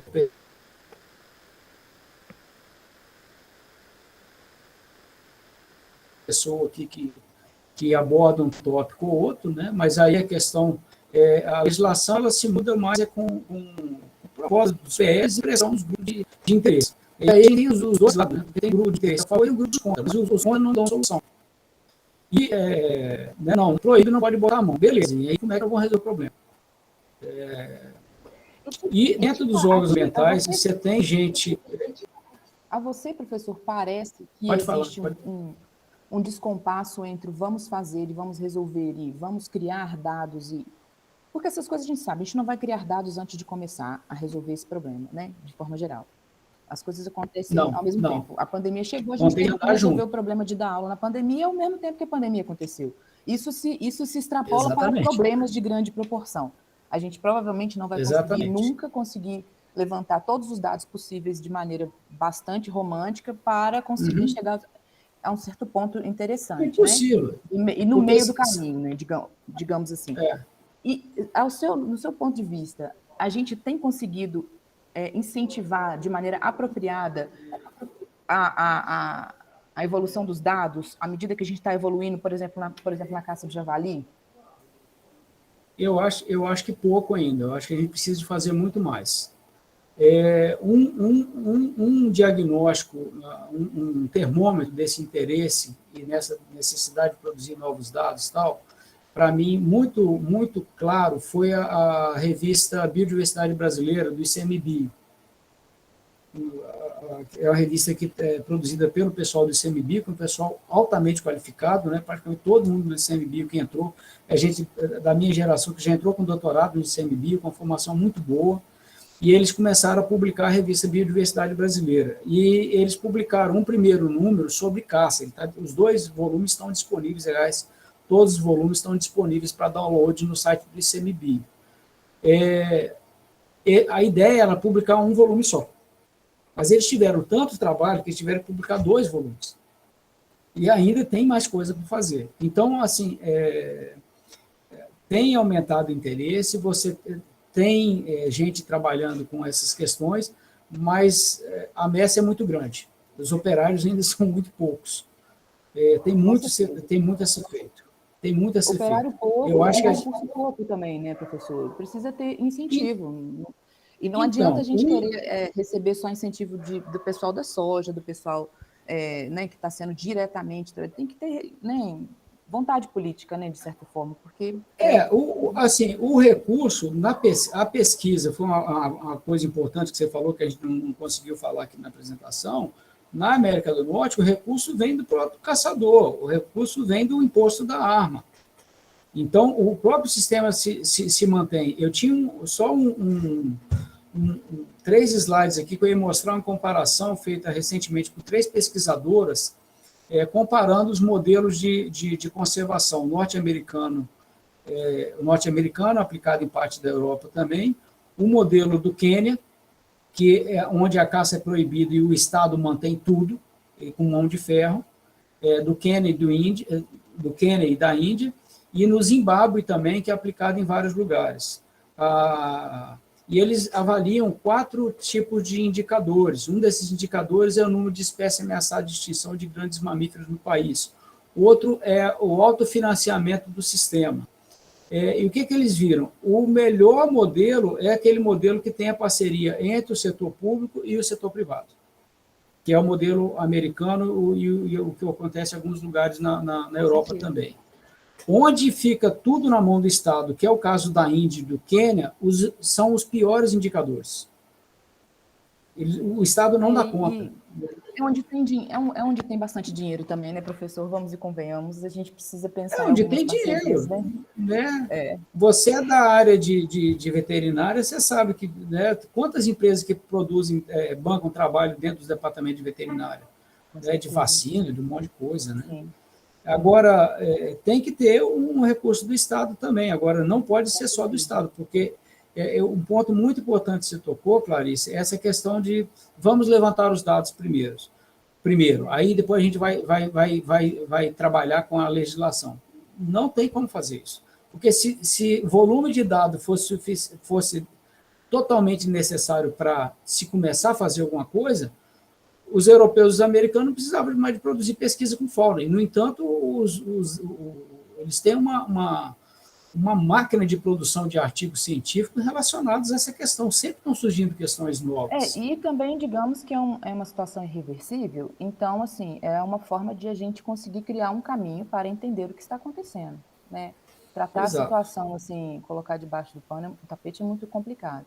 Eu vou chamar a professora Jácia para apresentar as questões que foram levantadas no chat, Jácia. A gente tem mais aí nossos 25 minutinhos para a gente conversar com o pessoal que levantou questões. Tá bem? Tá, beleza. Deixa eu aumentar meu volume aqui. A Amanda que vai realizar as perguntas. Perfeito. Clarice, ela está fazendo a manutenção do chat. E, pessoal, antes da Amanda começar com as perguntas, eu mandei alguns links sobre as leis que o professor Rômulo foi falando no decorrer da palestra. Aí depois vocês dão uma olhadinha aí. Amanda, pode falar. Gente, boa noite. Vocês estão conseguindo me ouvir certinho? Minha internet está meio ruim. Estou ouvindo, Amanda. Então. Bom, tivemos 2 perguntas. A primeira é do Cleverton Silva. E ele diz: dentre os grupos de aves, os columbídeos, aves columbídeas, estão entre os maiores com potencial cinegético e, por isso, são altamente caçados, especialmente na região nordeste do Brasil. Contudo, tem recebido pouca atenção em termos de conservação em comparação a outros grupos de aves. Seria possível explorar esse grupo como fonte de alimento, assim como outros animais? Por exemplo, caranguejo uca, e se sim, qual o caminho? Tá. O Everton está coberto de razão, né? Quando o pessoal monta a arapuca no fundo do quintal, igual aquele senhor que eu mostrei no final ali, com a espingardinha nas costas, quando ele pega uma juriti, é um grande prêmio, né? Porque é um bicho que tem muita carne. E, de fato, existe muita demanda por columbídeo. Agora, a gente não pode botar todo mundo no mesmo balaio, porque existem columbídeos que têm as populações grandes, que são perfeitamente manejáveis, algumas já são praga em algumas regiões, e existem aqueles columbídeos que são ameaçados de extinção, criticamente ameaçados de extinção, como a pomba-espelho aqui da Mata Atlântica e a rolinha do Planalto, que foi recentemente descoberta aqui em Minas Gerais, né? Então, você tem que separar o joio do trigo. Aquelas espécies que têm potencial de caça,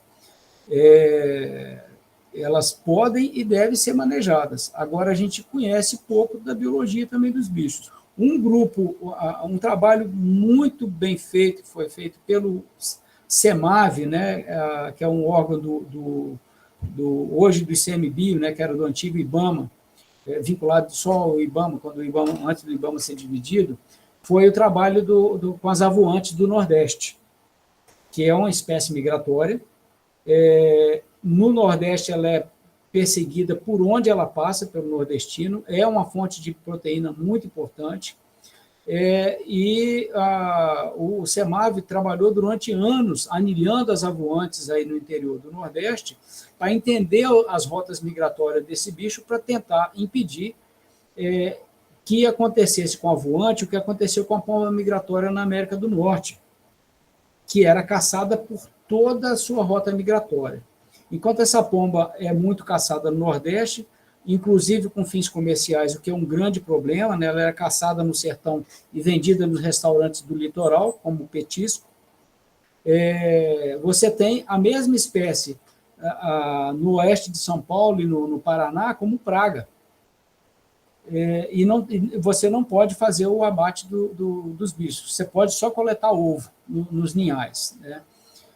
Então, é um exemplo de espécie que pode ser manejada e deve ser manejada. Mas não tem ninguém especificamente trabalhando, que eu saiba, com esse foco em columbídeo. É importante o Cleverton chamar atenção para columbídeo, porque ele já puxa uma linha do novelo da nossa biodiversidade. Nós temos muitas espécies com potencial de uso. Dentro dos columbídeos, por exemplo, nós temos 10, 15, 20 espécies aí que seria tranquilamente passível de manejo. Mas não tem ninguém trabalhando especificamente, que eu saiba, com a biologia básica desses bichos. E o que a gente pode desenvolver, o Cleverton e os outros, né? Qual a taxa reprodutiva desses bichos? Qual o sucesso reprodutivo? Quais hábitats que o bicho apresenta um sucesso reprodutivo maior? O sucesso reprodutivo em termos de número de filhotes e recrutas produzidos por indivíduo, né? São coisas muito básicas. Pra você ter uma ideia, foi bom você ter falado. Espera aí só um pouquinho, volta já. Isso aqui é um livro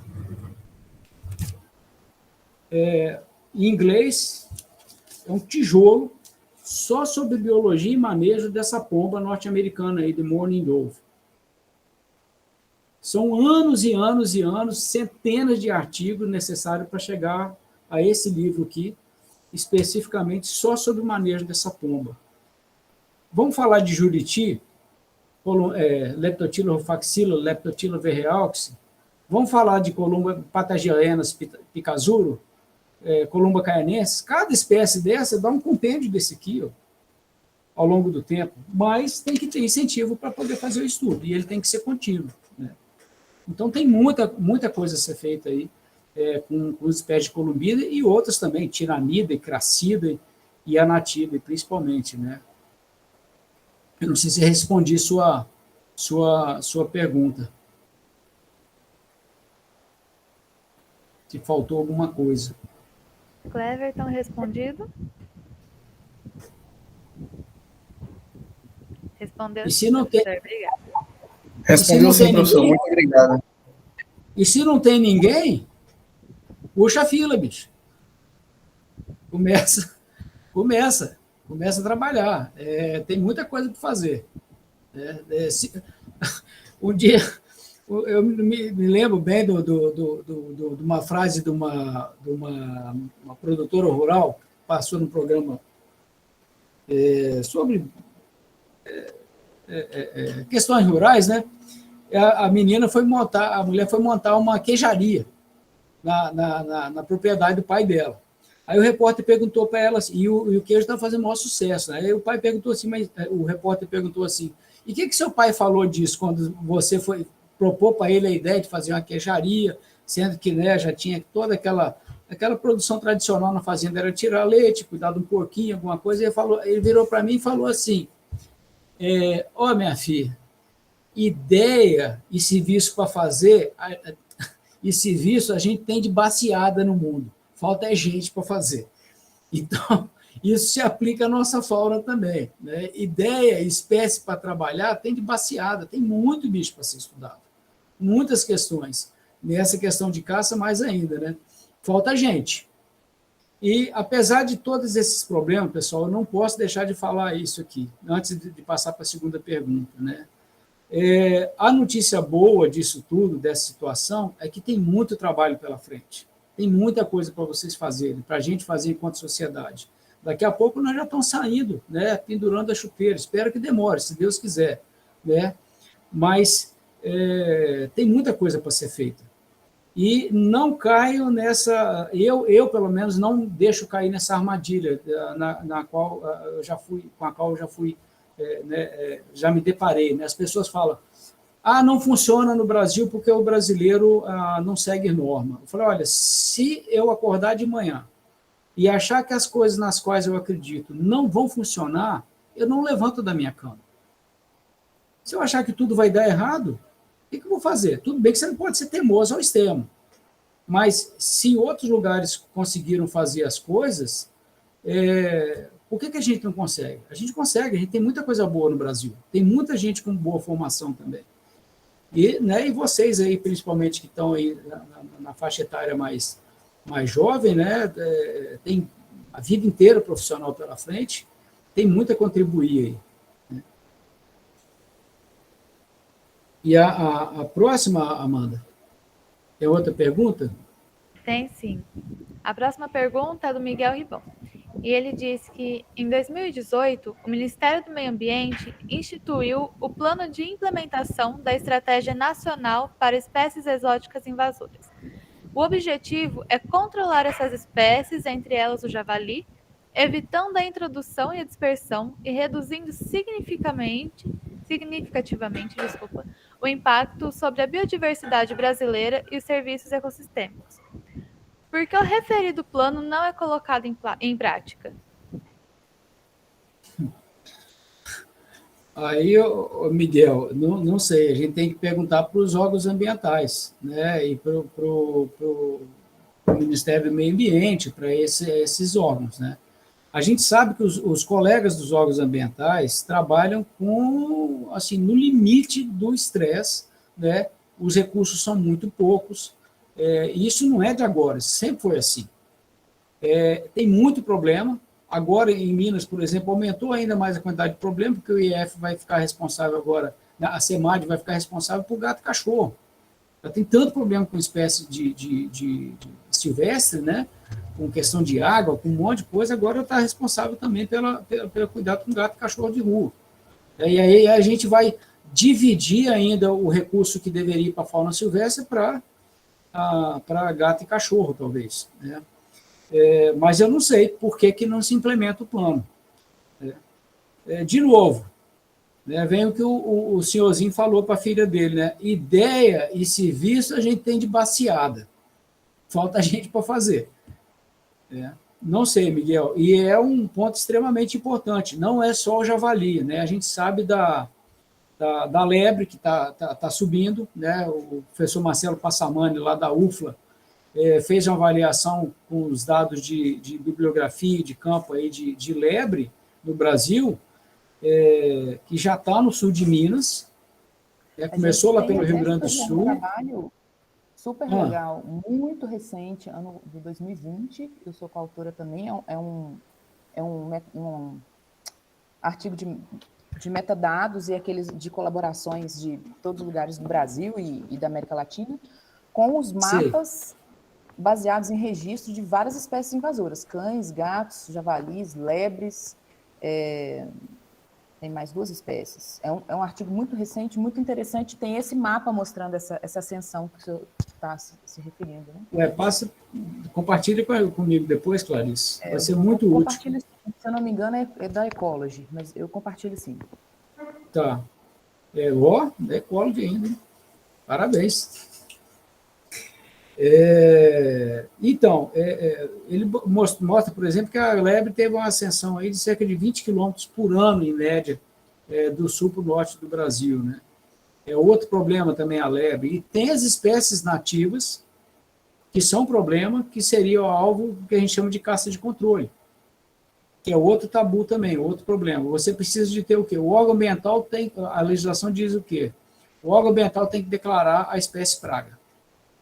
E aí, nenhum órgão ambiental quer declarar a espécie nativa como praga, mesmo que ela seja regionalmente praga. Por quê?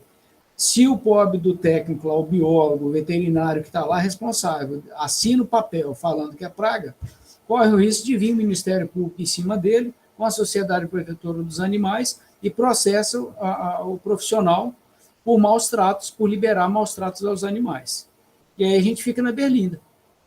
Ninguém consegue fazer nada também, porque tem esse medo desse policiamento aí contra o uso da técnica, né, para poder fazer o manejo das espécies. Né. É uma situação muito complicada, que para os colegas que estão nos órgãos ambientais aí, não é fácil. Para os que querem fazer alguma coisa, é muito mais fácil você falar, não pode. Né? Agora, para os que querem fazer, é muito complicado de se trabalhar. Beleza. Mais alguma pergunta? Eu estou preocupado com a Clarice. Não preocupa não, já estamos aqui organizando a minha entrada de lá e a minha saída de cá, mas está tudo certo. Infelizmente foi né, teve que acontecer isso, mas, pessoal, deixei o link aí desse artigo de mamíferos neotropicais invasores, né, para vocês.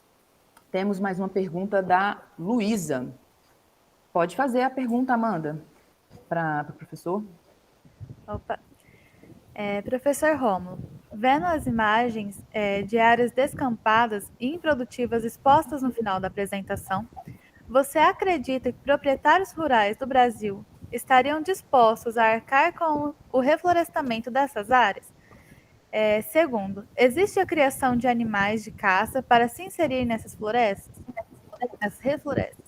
Pessoal, eu só vou me despedir, tá? E deixo vocês finalizando aí com a pergunta, que foi muito boa, da Luísa. Rômulo, professor, muito obrigada. Seja sempre bem-vindo. A gente espera te receber em oportunidades que a gente, né, traga, inclusive, outras pessoas que compartilham dessa ideia, pessoas que não compartilham, para a gente poder explorar mais o tema que é tão extenso, né? Muito obrigada. Pessoal, fiquem aí com essa última pergunta. Um abraço grande para vocês. Beleza, Clarice, parabéns pelo trabalho, viu? Show de bola. Estou muito feliz pelo convite. Obrigada, nós também. Um abraço. Boa palestra lá. Luísa, eu não sei, eu acho que a maioria não. Teria que ter algum tipo de incentivo, ou talvez o incentivo pudesse ser exatamente esse. Vamos começar a fazer o manejo. Porque se você deixa a área parada, ela se recupera relativamente rápido. E você, no início ali do processo de regeneração, às vezes você já pode ter uma outra espécie passível de manejo. Por exemplo, o perdiz, codorna, né, que é uma espécie que está invadindo aqui a nossa região, tem a densidade populacional baixa ainda, mas não ocorria aqui originalmente, e hoje em dia já tem aqui na região, por exemplo, de Viçosa. Tem no leste, no Espírito Santo inteiro, você já encontra também, né? Eu acho que deveria ter um incentivo do Estado para recuperar essas áreas, mas esse incentivo não deveria estar desassociado também de outros benefícios que você pode ter da recuperação dessas áreas, não só o solo, mas a gente tem que casar essa questão de recuperação de área degradada com produção de água. A gente não pode esquecer de água, gente. Produção de água com produção de fauna. Hoje, uma das questões que a gente tem muito sérias no Brasil, essa questão de saneamento, né, que o ex-ministro do Meio Ambiente ele não foi tão atacado assim, mas teve gente que votou contra o marco legal de saneamento. Né, foi uma excelente coisa que ele conseguiu fazer, o Ricardo Salles.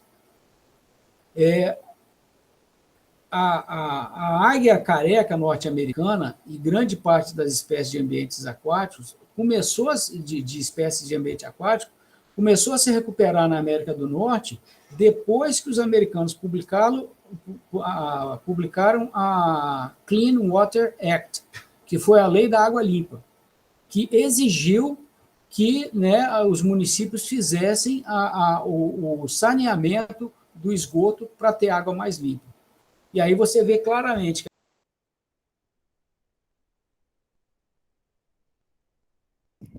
Acho que o professor caiu.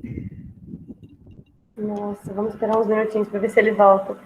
Pronto. Enquanto isso, eu vou reenviar aqui no chat o formulário para certificação. Não esqueçam de preencher, porque é ele que vai comprovar que vocês estavam aqui na reunião, e só assim a gente pode enviar o certificado para vocês.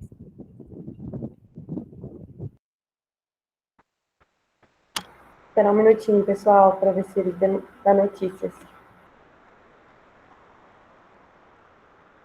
Acho que hoje a internet de todo mundo tá ruim, né?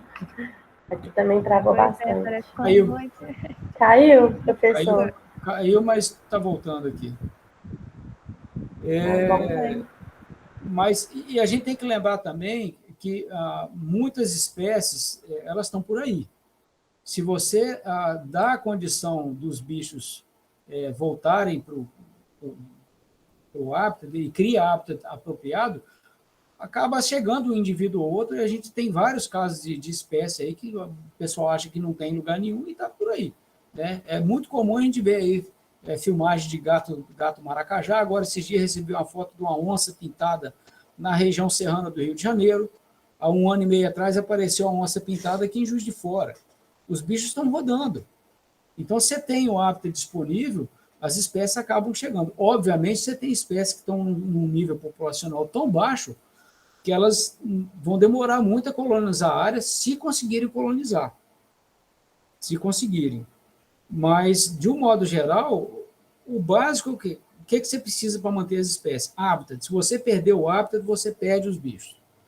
O foco nosso principal é a manutenção do hábitat, de recuperação de hábitat. E teria sempre um ou outro produtor interessado, né? Mas se tivesse um incentivo, seria melhor. Vale a pena para aqueles que leem, entendem inglês, para quem não entende, colocar um pouquinho mais lento, colocar com a legenda, por exemplo, tá? Eu vou botar aqui no chat aqui para vocês.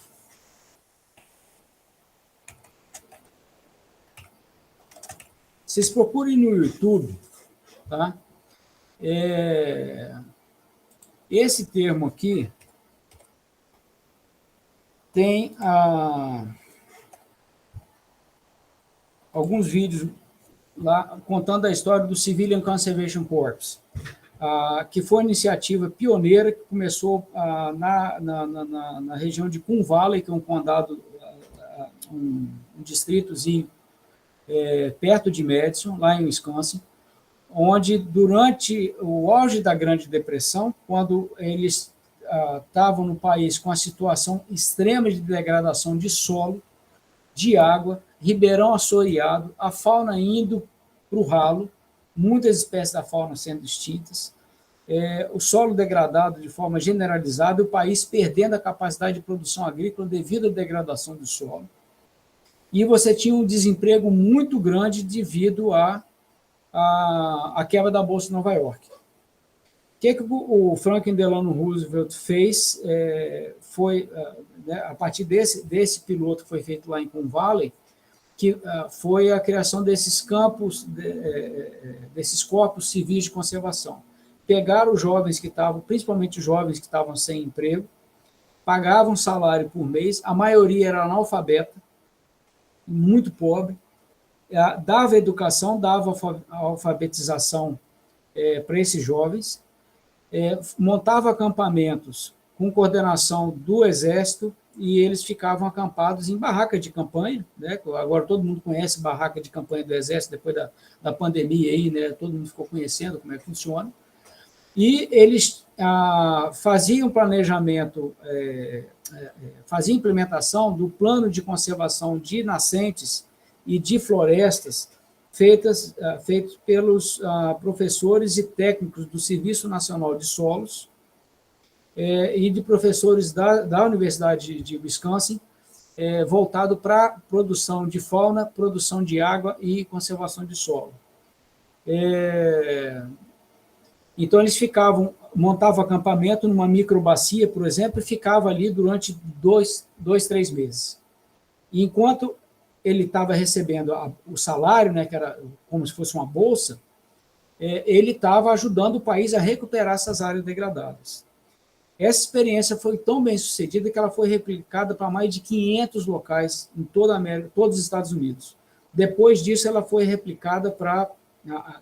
Além desse trabalho nas propriedades rurais, eles estenderam também para as unidades de conservação. Então, grande parte das trilhas nas quais você anda hoje, nas unidades de conservação norte-americanas, das pontes de pedra que tem lá até hoje, do centro de visitantes, foram construídos nessa época, como uma forma tanto de recuperar o ambiente degradado, porque não nos enganemos, né? Eles destruíram muito o ambiente deles também, mas chegaram a enxergar, falaram, a gente tem que fazer alguma coisa, porque senão o país vai colapsar. Não tem água, não vai ter água, não vai ter comida. Porque a gente está cuidando muito mal do solo, da água e da fauna. E repetiram essa experiência pelo país inteiro, né?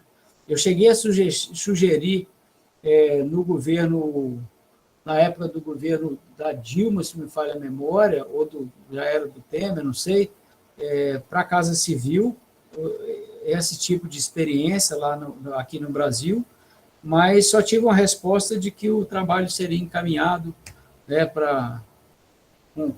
e seria observado com cuidado. Nunca tive uma outra resposta disso, né? Mas foi uma experiência pioneira, que envolvia a criação, a proteção das áreas de mata para a produção de fauna, como segurança alimentar também. A gente tem que pensar nisso. A fauna silvestre ela pode ser uma reserva de alimento também, inclusive em regiões que não dependem tanto da fauna, né? Hoje em dia, porque não está tão fácil assim comprar carne, não, né? Mas você vai no supermercado, você acha lá o frango, você tem, né, ovo, você não produz mais essas coisas dentro de casa. Provavelmente ninguém aqui tem um chiqueiro no fundo de casa. Na década de 70 era comum você ter isso nas casas no Brasil, pelo menos em cidade pequena. Hoje a gente vai buscar a comida lá no supermercado. Mas você pode ter a produção de carne dentro da propriedade rural também. Mas ainda a gente precisa de muito estímulo para os produtores rurais, para os criadores também, como você perguntou. Mas os criadores, quem se aventura a criar fauna silvestre, normalmente reclama que tem que ter uma paciência de Jó, demora muito tempo, demora 4, 5 anos para estabelecer um criador de animal silvestre. Entre idas e vindas, submissão do projeto, verificação pelos técnicos, não, ajusta isso, ajusta aquilo.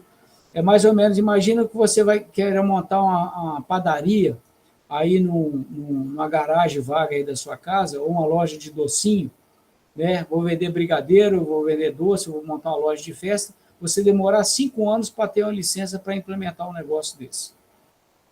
Tem que ter uma paciência de Jó para poder montar um negócio, né? Então, hoje ainda essa questão de fauna esbarra muito nessa lentidão de obtenção das licenças para produzir fauna.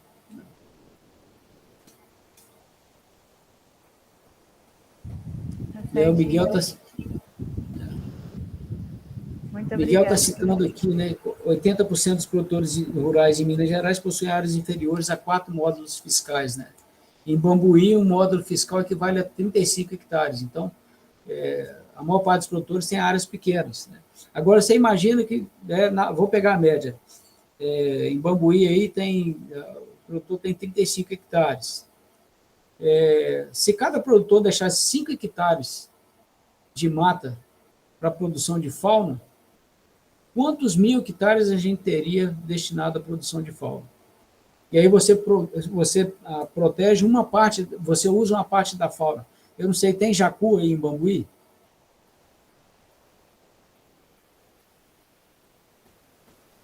Vocês já viram jacu? Vocês conhecem jacu? Eu nunca vi, professor. Eu nunca vi em Bambuí também, nem soube falar de alguém que viu lá. Não sei te falar, então, professor. Certamente já teve, porque o jacu ocorria, né, várias espécies de jacu, a gente tem no país, ocorria aí. Uruba, né, que é uma codorninha florestal, que foi praticamente dizimada devido à caça excessiva também do oeste do Brasil e destruição de hábitat, é outro bicho que daria para produzir nessas áreas, né? Imagina que milhares de hectares de mato produzindo fauna. Além da produção daquelas espécies de fauna que você tem todas as outras espécies que vão se aproveitar do ambiente também. Então, tem muita coisa para se fazer com relação ao manejo aí. Mais alguma pergunta, pessoal? Eu queria agradecer aí a presença do público, né? Tem ainda 19 pessoas aí. Eu não sei se tem mais alguma pergunta.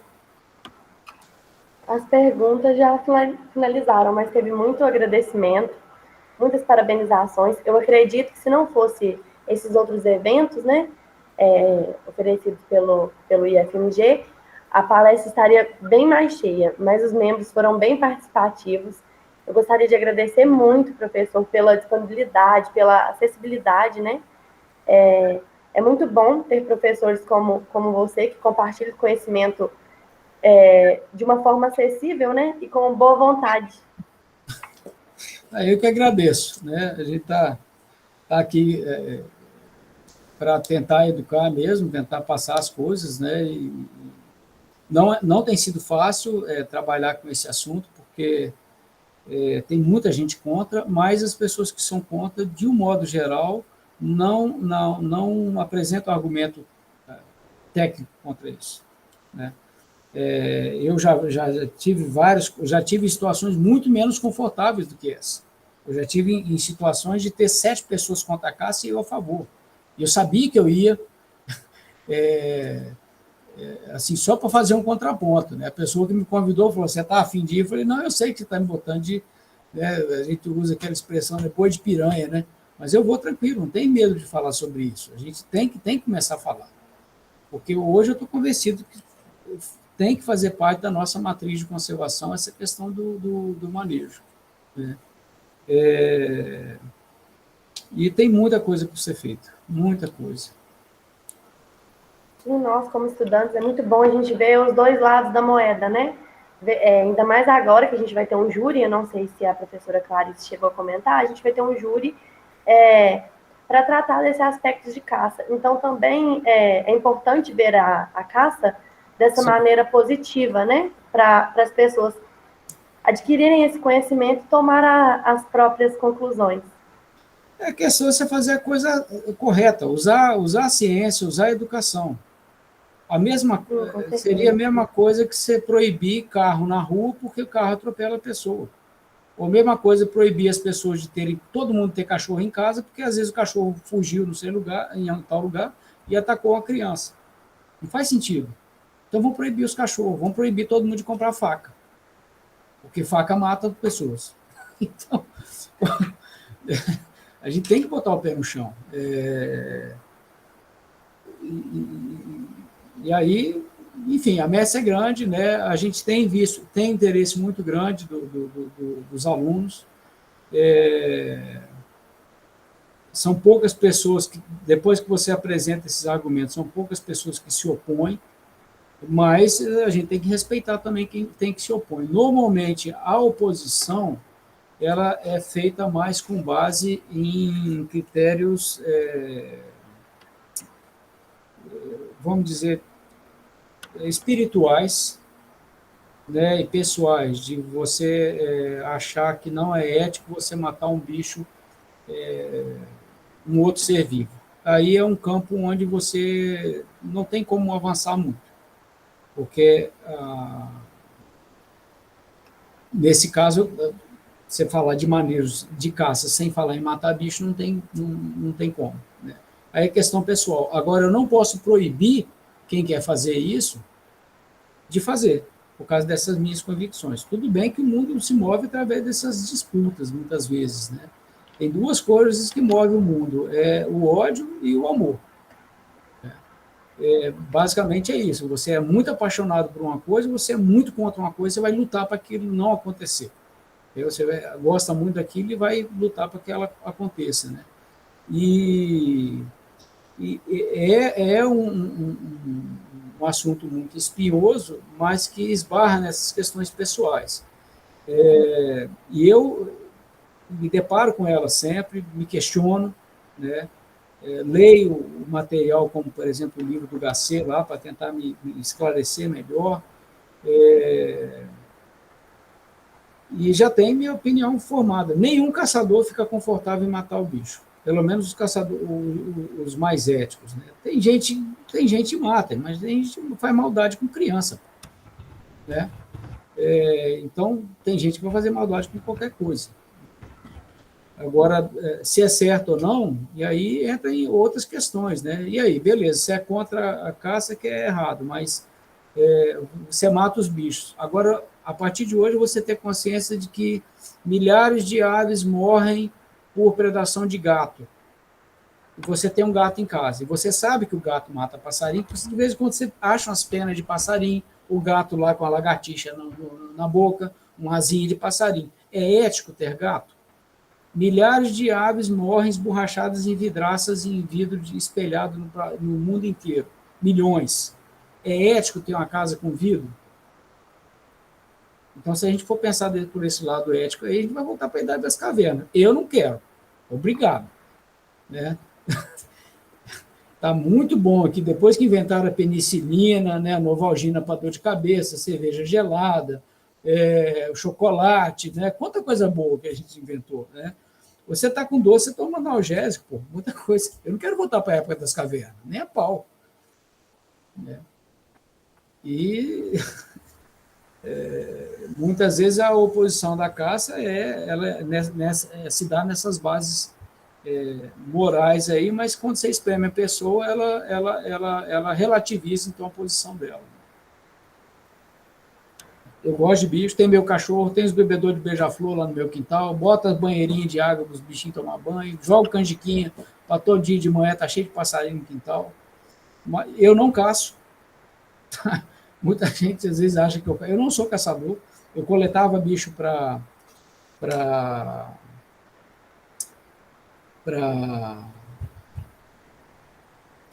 coleção científica, né, para identificação. As últimas vezes que a gente abateu o bicho para pesquisa foi no Jequitinhonha, depois veio nesse projeto do Ministério do Meio Ambiente, depois veio o Estatuto de Desarmamento, que simplesmente tolheu da gente a capacidade, a possibilidade de levar a arma para o campo, que era a nossa ferramenta de coleta, e parei, não cacei. Mas se hoje tivesse a possibilidade de caçar, por exemplo, a ave de campo com cachorro, eu iria. Eu seria um que entraria nessa área aí, porque quem já andou no mato com perdigueiro caçando sabe quão bacana é o bicho fazer lá a procura da caça, e você também depois conseguir, pega o bicho, comer a carne lá sem veneno, sem nada, e você mesmo conseguir sua carne. Ninguém matou o bicho, criou, engordou, cortou e botou picadinho lá na bandeja para você. Às vezes até fritou para você. Certo. Muito obrigada, professor Rômulo. Muito obrigada mesmo. E desculpa pelo tempo ser limitado. Eu espero que a gente tenha mais oportunidades para conversar. Eu peço desculpa pelo grande número de slides, né? Podia ter diminuído mais essa corrida no final que a gente deu, foi uma pena, mas faltou pouca coisa. Eu acho que a mensagem principal ela foi dada, né? E se tiver outra oportunidade, estamos aí às ordens também. Vocês só mantenham a cabeça aberta, tá? Não deixem de manter a cabeça aberta com relação a essas outras possibilidades de uso da fauna que ocorrem no mundo inteiro. Uma das partes dessa disciplina que eu ministro aqui, a gente tem a caça no Brasil e no mundo. Então, a gente mostra vários exemplos do mundo inteiro, inclusive esse que eu citei aí com mais detalhe, né, do Quênia, da Índia e tal. Enfim, tem muita coisa para fazer. Muito obrigada, professor. Com certeza teremos mais oportunidades e a gente vai querer saber mais sempre. E parabéns, tá, pelo trabalho de vocês. Estão show de bola. E depois me manda o resultado do veredito, do julgamento. Espero que não tenha multa para os professores. Que nada, que nada. Tem só elogio aqui no chat. Muita gente dando parabéns, agradecendo pela oportunidade. Teve pessoal de Manaus, Pará de Minas, BH, pessoal de tudo quanto é canto para ver o senhor palestrando. Que legal, que bom. Obrigado, gente. Estar aqui também. Obrigado. A gente que agradece, professor. Muito obrigada pela disponibilidade, viu? Eu que agradeço. Excelente. Que bom, obrigado. Então, tchau, gente. Boa noite. Boa noite, fique com Deus. Tchau, pessoal. Boa noite. Com Deus também. Amém.